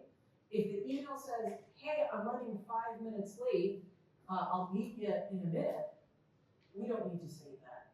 We don't need to ask permission of anybody before we destroy that. But if the email or the memo or the recording of a meeting deals with the establishment of policy, we have an obligation to save it for longer. It's not considered transitory or administrative correspondence. It's considered substantive. So when we look at how long we have to keep things, it's based on the content, not the form of the document. Okay? Is everybody clear on that? Because I know that people think about the 7 years and they're like, oh, we only have, no, 7 years only applies if a longer or shorter period is not specified in the records retention schedule. Before you can destroy records, there's a process where you're supposed to get the approval of the state, right?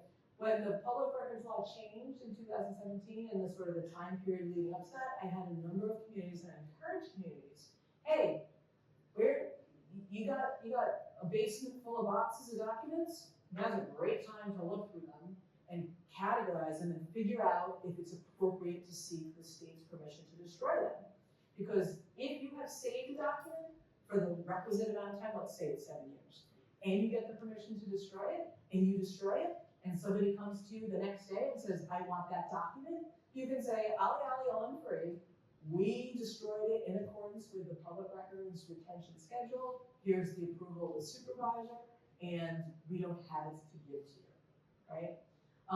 I've had people, communities that have had fires and floods, and they've lost a lot of historical data as a result. Not much we can do about that, but you are supposed to be maintaining records in a fashion that not only makes them accessible, which can be hard, when you've got 100 years worth of records, but in a way that we can search them and provide them in response to public records requests. Okay? Again, I told you when we were talking about social media and all of my objections to it, social media can be considered a public record. Anything that is done on the town website or town official social media platforms, I suggest that you work with IT, and I'm sure Mike has got this down to a science, that these things are backed up, as well as your emails, right? All this stuff is backed up on a regular basis. In my experience, folks are not going to spend the time to go through emails to figure out what they need to keep and what they need to save, right? It's just too time consuming. And so at a minimum, you want to make sure that all these things are backed up regularly so that if we do have to go back and do searches, that we have the capacity to do that. Remember the old days of floppy disks, right?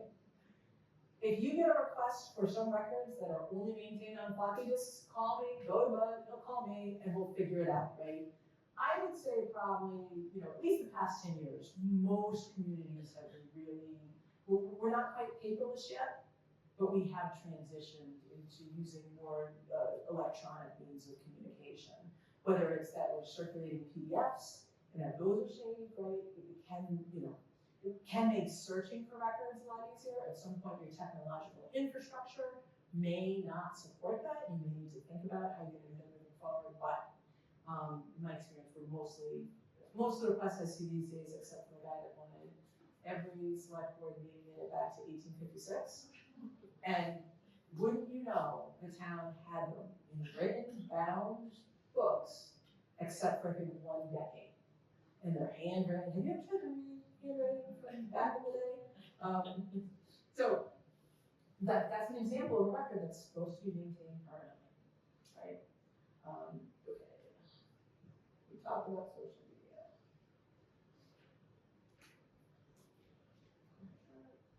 Okay, so Taylor is the Records Access Officer Supreme.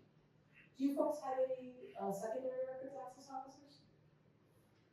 Police and fire. Yeah, and that's not atypical. Schools will typically have their own, police and fire, because of the nature of the records that they typically have in their possession. There may be confidentiality requirements that would warrant against having that all centralized in one position. But all roads lead through Taylor, right? if you get a public records request, it's supposed to be, people are supposed to direct them to the records access officer. But if they come into a staff person, we're not gonna ignore that request. We're gonna notify Taylor, and we're gonna figure out the degree to which we need to respond to it. But you're not gonna sit there and say, oh, well, it didn't go to Taylor, so we don't have to deal with this, right? Because if you do that, you may lose precious time because there's limited time for us to respond. So we get a public records request. It wants any and all records about X person. When do you do that?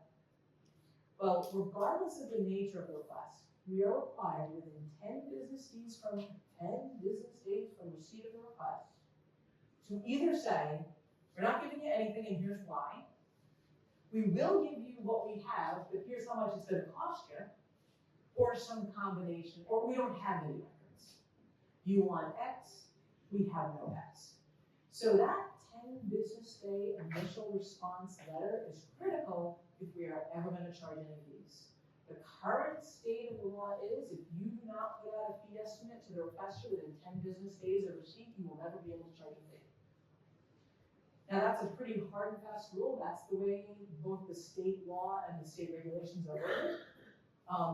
The appeals court in March kind of gave us a nice little, we don't really think that's fair, right? And we think that there ought to be circumstances, given the broad nature of the request, to say that more than 10 business days is necessary. But the law is 10 business days. So we so encourage folks, don't put this at the bottom of your priority list, right? Now, in some of my communities, there aren't very limited official email addresses, and people use their personal emails for official business. I don't think that's the case here. I think I'm gonna assume that most of your boards and committees have sandwichmass.org email addresses, but especially in my smaller communities or my not particularly well-funded communities, they can't afford to license all of those official email addresses. So folks use their personal cell phones, they use their personal emails, but I still have an obligation, meaning the town, if they're communicating about work business, I have an obligation to retain that and to produce it, if appropriate, in response to public records requests. So asking folks to search their personal phones or their personal emails is often met with a lot of resistance, but we have to at least make a good faith effort we have to make a good faith estimate of the time it will take to compile the records responsive to your request in that first 10 business days. So don't let it sit. Before the law changed in 2017, there was no such requirement. And so public records requests would fall to the bottom of the priority list. I'll get to it when I have time. Well, whoever has time, right? I mean, it would always be sort of the bottom of the barrel. And that was the point of this law change, was to prioritize it. And it means that it takes priority sometimes over other equally important governmental tasks. We try to work collaboratively though, so that we can, at a minimum, respond to this initial 10-day requirement in as reasonable a fashion as possible. Sometimes you may need to reach out to the requester and say, I don't understand this request. Are you really looking for every record since the dawn of time where the town of Sandwich is, it's on town of Sandwich letterhead? Is that really what you want? So even in between that receipt and the 10 business days, it may be a good idea to reach out to the requester for clarification, so that we know when it comes time to write that fee estimate, we're not quoting them 10, 15, 20, 40 million dollars, right? Because that doesn't have a good look from a public record, from a PR perspective. Got it? The more you have on your website, right? It is certainly acceptable to say to someone, hey, it's on our website. Here's the specific page on our website where what you want is located. That is a sufficient response. And we can't charge them for that, obviously. But I do encourage folks, if there's information that you think is of great public interest, you may want to talk to IT or talk to administration about whether it's appropriate to set up a page on the website. We do this all the time for 40B applications. People are gonna ask for that information all the time. So most of my communities that do have a pretty vigorous 40B practice will, and you folks know what I'm talking about, by the way, right? It's a type of zoning application. Will create pages that have all of the relevant documents so that you can say to someone, all of these things are available on the website. If you want more than this, then, specify and or will provide you a fee estimate for the work it will take to do the rest of the work. Okay? In my general experience, unless you're talking about a developer or someone that really has a specific interest in what they're looking for, folks really don't want to pay for any large fee estimates. Sometimes they won't, right? But most times they won't. They obviously have to be good faith fee estimates, but we do. I have one I'm looking at right now. Any and all communications, complaints, correspondence to or from. There's a former member of the select board since 2005. So how do I handle that? First thing I do is I go to Mike's equivalent in that community and I say, can you run the email address? And just tell me, you don't need to download, just tell me how many emails there are. Because that gives us a springboard to determine whether or not there's, what we might charge as a fee estimate, right? So that first, what I call the initial 10-day response, I've listed all the things in here that 10-day response needs to include. I've worked with Taylor a lot and administration on responding to public records requests. Not every request is going to require the same level of detail, especially if it is, here you go. You wanted this set of minutes? Here you go, right? Those are pretty easily addressed. It's the large public records requests that require a lot of time. I'm dealing with one right now where and this is not, this is on the low end. There's like about 5,500 records that would need to be reviewed to determine whether they're exempt from disclosure, confidential, whatever it is. And that, that fee estimate can add up, right? Because someone's got to go through them, someone's got to pull out all the attorney-client privilege information or make those type of judgment calls about whether there's a valid basis to pull information. So these letters, you see, these initial 10-day response letters, you'll see all of the different things that need to be in them. They're very involved, and quite frankly, I think it's crazy. I send these out to to these poor people, well, not poor people, to a requester, and they get this 2 or 3 page, something that looks like almost verbal diarrhea, right? Because it's got all the legalese, and it's got all the statutes, and it's got all the things, sometimes, but this is a simple request. Well, sometimes you need to explain to folks why it's not simple.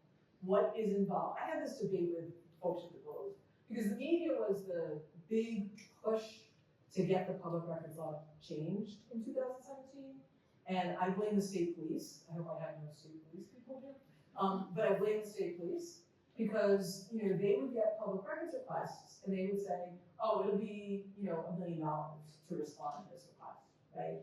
And then they never. I'm not kidding. Like they were so high, and there was a number of these. So finally, the media said, "What? This is crazy, right?" So they really pushed the legislature to change the law, and it made it much more complicated for us to respond. But I had a discussion with folks from the Globe, and I said, "Let me explain to you what is involved and what you're asking for." Right? They had no idea because even if you're in the private sector, right?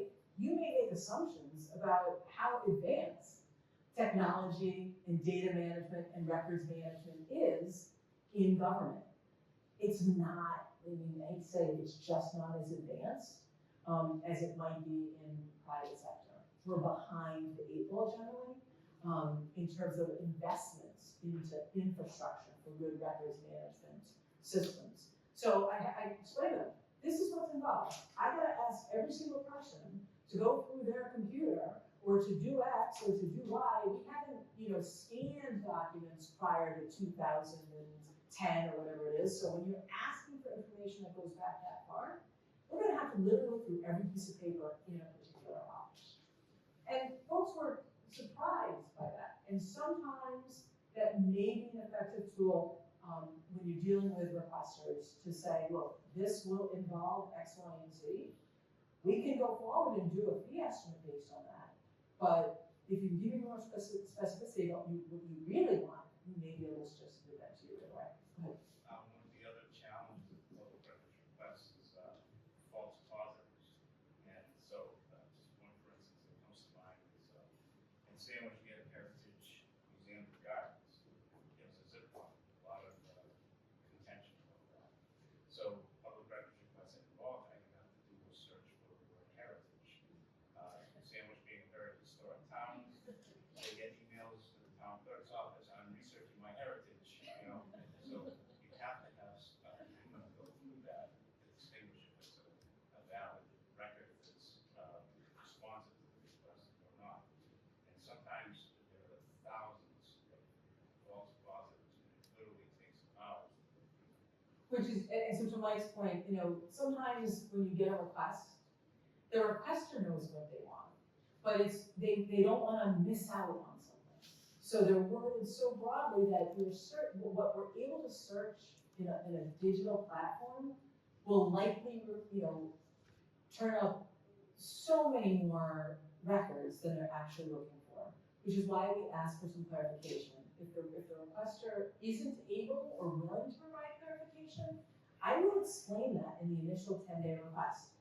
You ask for everything with the word Heritage Park. You know, our system can only search, you know, our system limitations allow us to search for the word heritage. Searching for the word. Sometimes they would refer to it as heritage, they may not say. Right, exactly. You know, given how, you know, sort of, these searches are not, you know, they're not as, they can't pinpoint with the level of specificity that the requester wants. So we are often over including records in order to winnow down to what they're looking for, because the nature of our system doesn't allow us to refine it with that level of specificity. So I'm gonna do a fee estimate for that time, right? I'm gonna say, your request, and this is why, you know, I always ask, can you just run the word through the system and tell me how many emails come up? Because I might say in the fee estimate, we are able to search the word heritage. It's 10,000 emails. It's gonna cost this much for us to go through every one, right? To download them, to identify responsive records, okay? And, you know, whether the requester pursues it or not, you know, by making a payment, we don't have to do the work until we get paid, right? And that's one thing I often encourage folks with these large requests. If a request is multifaceted, I want the meeting minutes from this meeting, I want X, I want the application file for Y, and I want any and all documents that refer to this property. Well, the meeting minutes should hopefully be pretty easy, and I would provide those at no charge. But then I would do a fee estimate for the things that aren't easy to provide. And that goes back to my recommendation that public records request comes in, don't put it at the bottom of the pile. Because sometimes it takes you time to figure out, right? The first thing that happens is a request comes in, it's got this laundry list of 12 things, and everybody panics. And so when someone calls me and I say, okay, let's take this one by one. What are they looking for? Well, you should have that. Oh yeah, that's easy. You should have, but you know, they see something with a lot, or certain aspects of a request that will be a ginormous time suck to try to, you know, figure out what you have and what's responsive. But, you know, tackle the easy stuff first. Don't panic.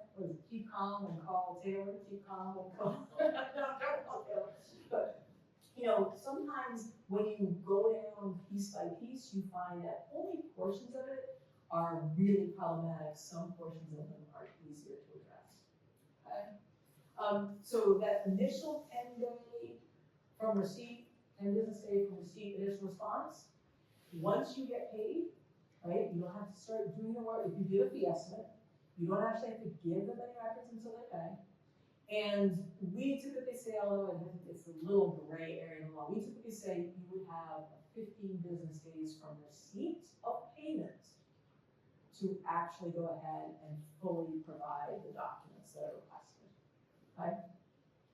Business days actually was a huge win, Because under the old law, everything is calculated based on calendar days.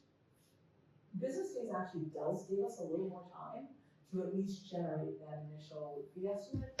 And I can't give you a percentage, but I would say that most requests where a town has asked me to assist them with a fee estimate get dropped by the requester. That they do not follow through with the money. Not all the time, but I would say they're, a really maybe 75%. So it can be really worth your time to work through a fee estimate rather than just sit there and say, okay, well, we missed that 10 days, so now we gotta give you the records, without charging for the time. So what can you charge? The maximum rate is $25 per hour. It's good. Just letting you know it's free. Yep, and we're doing good. I'm talking faster.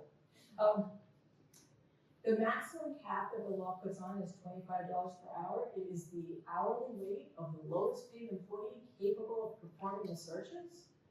As time goes on, that $25 hour rate becomes default because there aren't too many people that are, particularly in administrative positions that are making less than $25 an hour. There's a mechanism to ask the supervisor of records to allow you to charge more time, but more per hour. I only do that in rare circumstances. They've allowed us to charge $75 an hour for attorney time. But the time it spends to put together the requests, you've got to balance that additional cost. We can, if we're producing records, we can redact them. We have to explain why. We can withhold records. For example, HIPAA information. That's not public, right? So, do you folks have an ambulance service? Okay. So someone goes to the fire department and says, I want these ambulance run reports. We're probably not going to provide them and invoke HIPAA as a reason why. So we have the opportunity to sort of look at what they're requesting and say, you know what, you're not entitled to this because even though it fits the definition of a public record, there's a law that says we're either not supposed to give it out publicly or we may withhold it, right? We cannot always charge for every minute of employee time that is spent making that determination. It's somewhat limited. So if I have to review it, if there's attorney-client privilege, we can always charge for that time. But any discretionary withholding redaction, we typically can't charge for that. Okay. Again, the pitch, putting stuff on the website can be a great way to handle at least your commonly requested documents. I've included in here the most common reasons why we would not give information out. You'll see HIPAA's on there. Abatement applications in the assessor's office are not public. Criminal offender record information, someone's criminal history system, criminal history background is not public. I mean, it meets the definition, but we are not allowed to disclose that publicly. And the Secretary of State, the Supervisor of Records, has a guide to the public records law, which I've linked there, that has a full list of the types of statutes that say you're not supposed to give this out publicly. Okay, the slide only has a few examples. Anything that's not on that list is considered a discretionary redaction or withholding, meaning you may withhold, but you're not required to. If you choose to, you gotta explain why. So I'll give you an example. Remember the old white pages? Used to be white pages for phone numbers. And if you didn't want your phone number listed, you had to say, I want to be enlisted, right? There is no similar compendium of email addresses or cell phone numbers, right? So if it comes up common request to the town clerk's office for like all your dog license, all the people who have dog licenses, right? And Taylor may be able to run an Excel report that's got all the license, maybe they got numbers, maybe they got names, and maybe they have their personal cell phone. Okay? If I want to redact, not provide those personal cell phones under the idea that there is no white pages for cell phones, I still have to then try and justify that someone, any individual dog license holder, has taken steps to maintain the confidentiality of that personal cell phone. Before 2017, I used to redact all that Same thing with personal email addresses, I used to redact all that. Now I don't, because it is too much effort to try to explain to the requester in a manner that meets the legal requirements and satisfies the super public records why we are withholding that information. This happened a lot. There was a public records request, I don't know if you got it here, but we did right around the Cape, probably, I'd say 5, 6 years ago, where, I don't know if it was Cape at that time, somebody went to all the town clerk's offices and asked for all their documents, right? And one of our town clerk didn't, because the town clerk just didn't give any cell phone numbers that had been on those license applications, and they said, well, you didn't explain it well enough, right? You need to look through each one and see if that information is, if you can Google and someone's cell phone number comes up, sometimes they, put down a work cell phone, or it's, it's happened, like on Let's See a Realtor, for example, right? They advertise on the internet, they've got their address, they've got their email address, and they've got their cell phone. If I can Google that, that person is not taking steps to make that information confidential, and the supervisor would say it was incorrect for us to withhold that. So at this point, I more err on the side of producing than redacting, because it's more complicated for me to redact. One thing that I've been telling communities for a long time, which is not getting any play, is that you may want to look at all of your application forms and put a thing on the bottom that says, please be advised that any information on this, may be considered public record under the public records law. Because people will get pissed when they're like, hey, why are you giving out my personal email address? Why are you giving out my cell phone number, right? And sometimes we know, because we know the context of a request, even though it's not supposed to matter by the person. We can't ask someone why they're seeking information, but we know, hey, this is a dispute between a couple of people. People are concerned that if you give out their personal information, and now that they're going to be targeted or whatever it is, there may be reasons why not to get that information out, and people may be unhappy if you get it out. I like to really talk about putting that sort of some general public records disclaimer. I talked about this a lot with folks when the law changed in 17. I don't think it really took off, but you may want to have sort of a broader discussion about whether that's a good idea to put on your common forms, your dog license applications, things that aren't, the forms that aren't mandated by the state, just so that you can say, well, I told you it was on the form, it's subject to the public records law, right?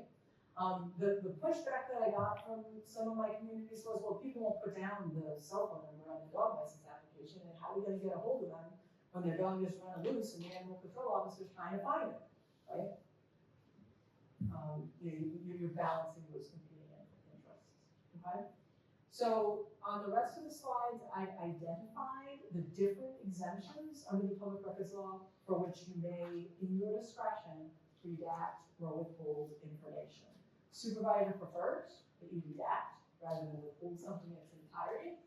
I'm not, this is a little before my time, but the Nixon papers, everything was blacked out, or you see things on the internet that might be FBI or whatever when they release something from years past, but it's all blacked out. Well, they're not getting anything, right?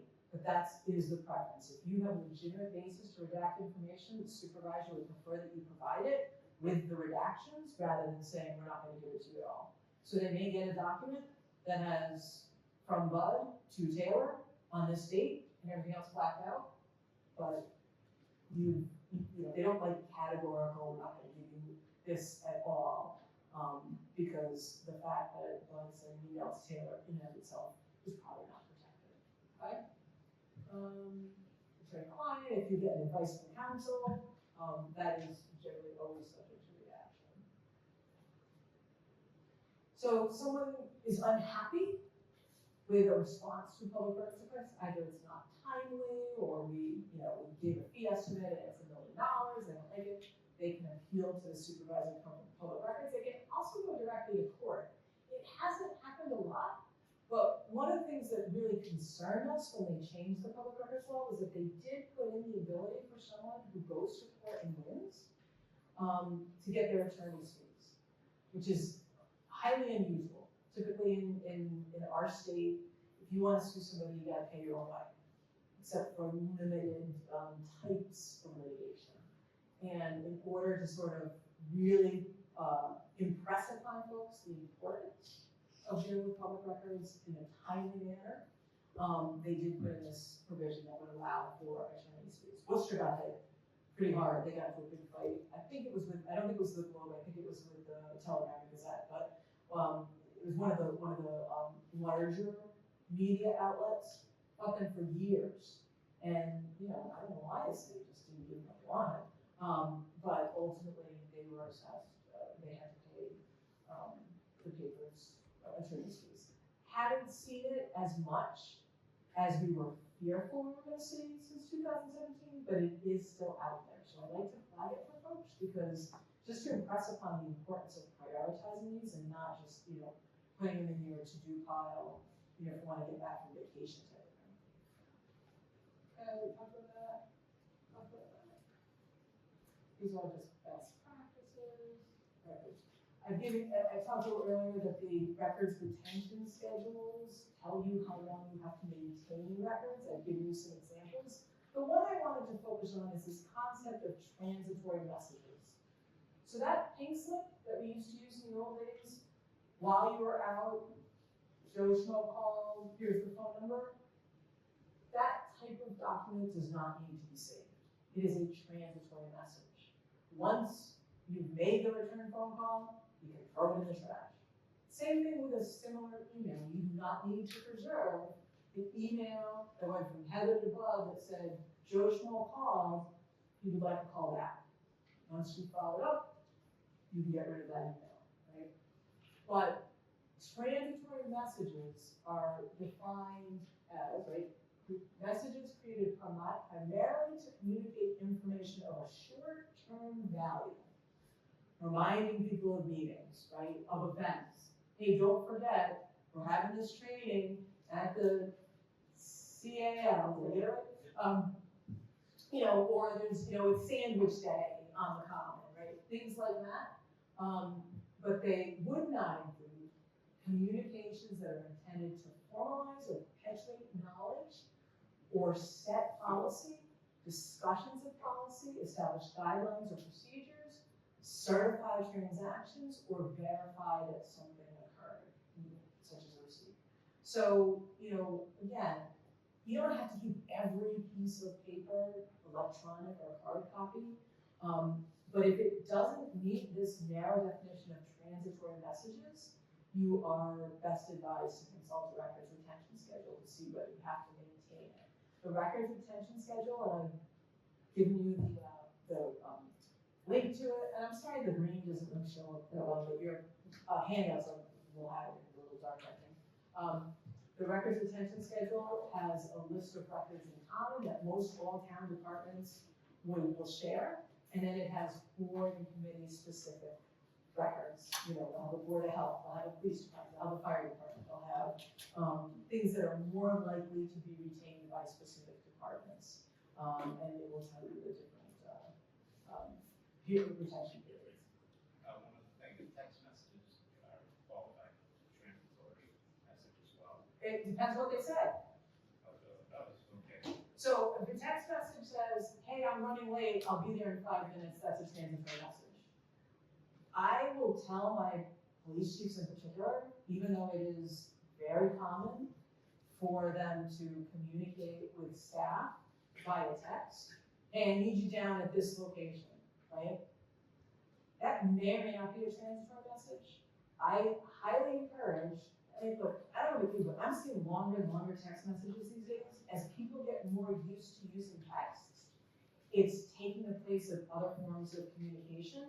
And so the longer your text message, the more likely it's going to have information that is not transitory in nature, right? And we get asked for text messages all the time. Did that change? Because we received the recommendation from the Secretary of State's office saying that if we have a record, we have to provide it, we're required to back up the text messages. That's not my understanding of the position that they've taken. I mean, if you've got something specific that you can rely upon and say, hey, you told us this, then that's great, right? But if they didn't put it in writing to you, I'd be hesitant to rely upon that. I think the presumption is, and I go back and look at that just to see how they framed it, right?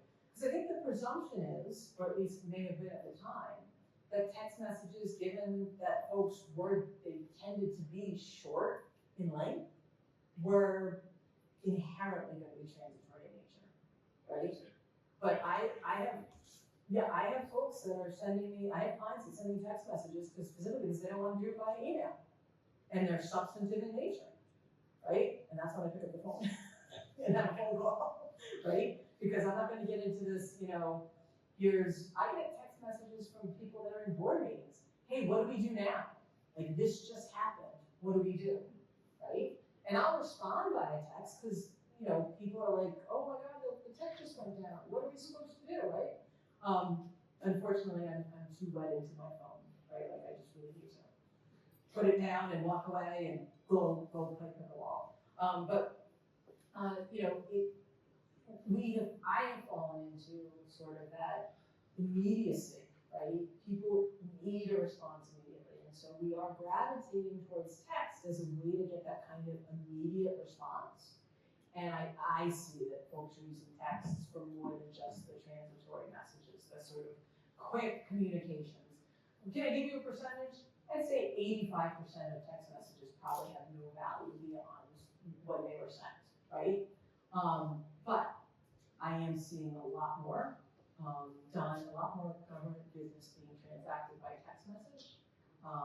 And for better or for worse, that may mean that some of those things ought to be preserved. So I just go back and look at if they gave you any qualifiers, like from the supervisor's office. It also can depend on, is it a town issued phone, is it a personal cell phone, like some of those variables can also play into it. Now, could you clarify the use of personal emails for committee work? Because some of us are on multiple committees, and then you're on for a while, and then you maybe become the leader. Is that not a good practice with what you do? So the question is if you do not have a town issued email for your board or committee work and you use a personal email, what is your obligation to save it? Hold on. No, to be serious, right? As I said, most folks don't want to spend the time to go through those emails to determine whether or not we need to save them. So when you have board or committee members that are using personal emails, I suggest that you either have a dummy sandwichmass.org email for the board or a staff person with an official town email address always save, or always copy, and then that way they will always be captured on the town server. Does that make sense? And whether or not it means you create a planning board at sandwichmass.org, or you copy the planner, or you figure that out, because as long as one official email address is on the communication, it will be, and you folks can correct me if I'm wrong, but it ought to be saved and searchable and archivable, if that's a word, through the town's technological infrastructure, right? And then that saves you from having to, sort of maintain it yourself and save it.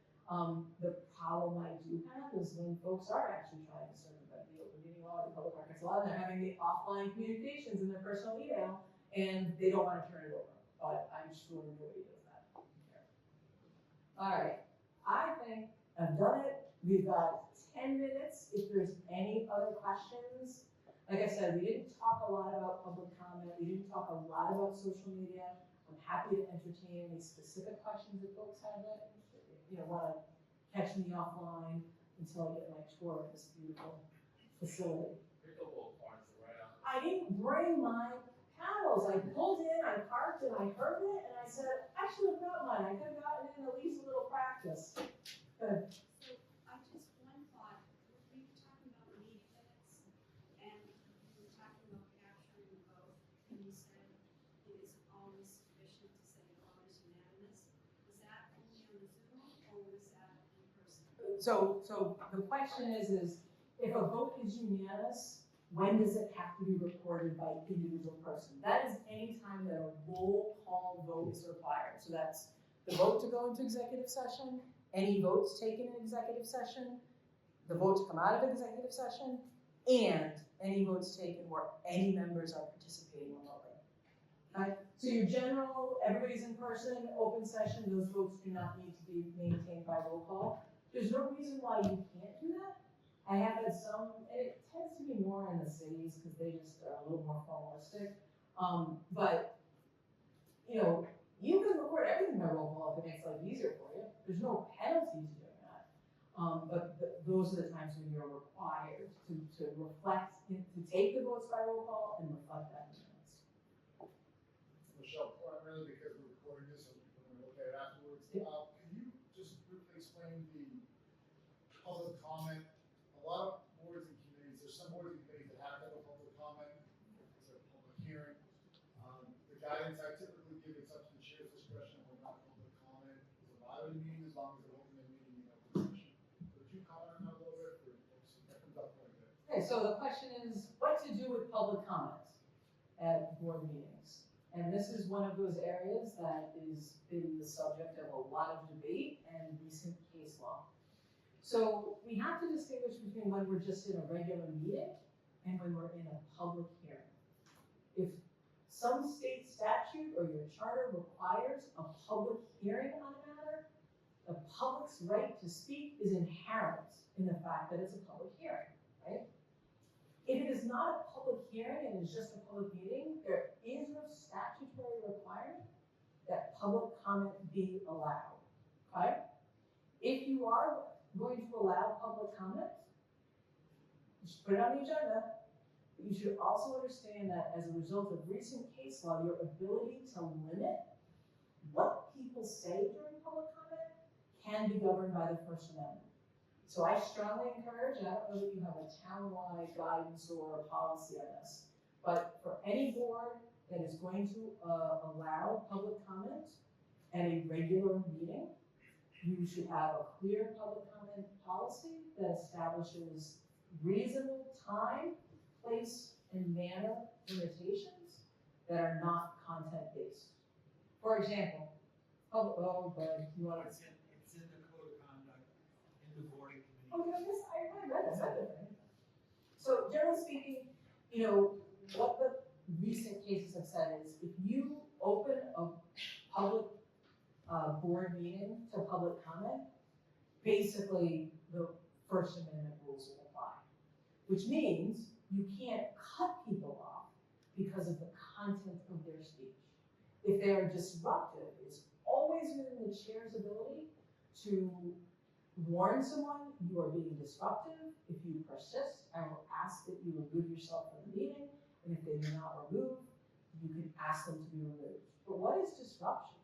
Disruption is jumping up, is shouting, is you know, interrupting in the middle of someone else's speech time. It is not being critical. Because basically what the highest court in the state said is, well, you don't like it when someone's critical, but you'd be fine if they were praising, right? Oh, you guys are doing a great job, we love you, right? So when you want to tell someone that they're out of order because they are questioning the legitimacy of what you're doing, or they're questioning how staff is performing, right? Well, you've opened that door to something great, right? By saying we are going to invite public comment. And this is one of those policy decisions that can be really challenging because there is an inherent tension between this notion of trying to get people involved and get them to participate and show up and understand what it is we do and how we arrive at our decisions, with trying to balance our ability to efficiently get something done. Because this is a board meeting, and you have an agenda, and you have items you need to tackle. And if you're gonna put public comment on without reasonable time, place, and manner limitations, then you may ultimately allow people to hijack your meeting. So I don't know if you or Chad want to speak more about what's specifically in the handbook. I just don't remember that. Yeah. I'm for a Zoom. I don't ever want public comment, right? But there are plenty of people in government that think that that is a bad policy decision.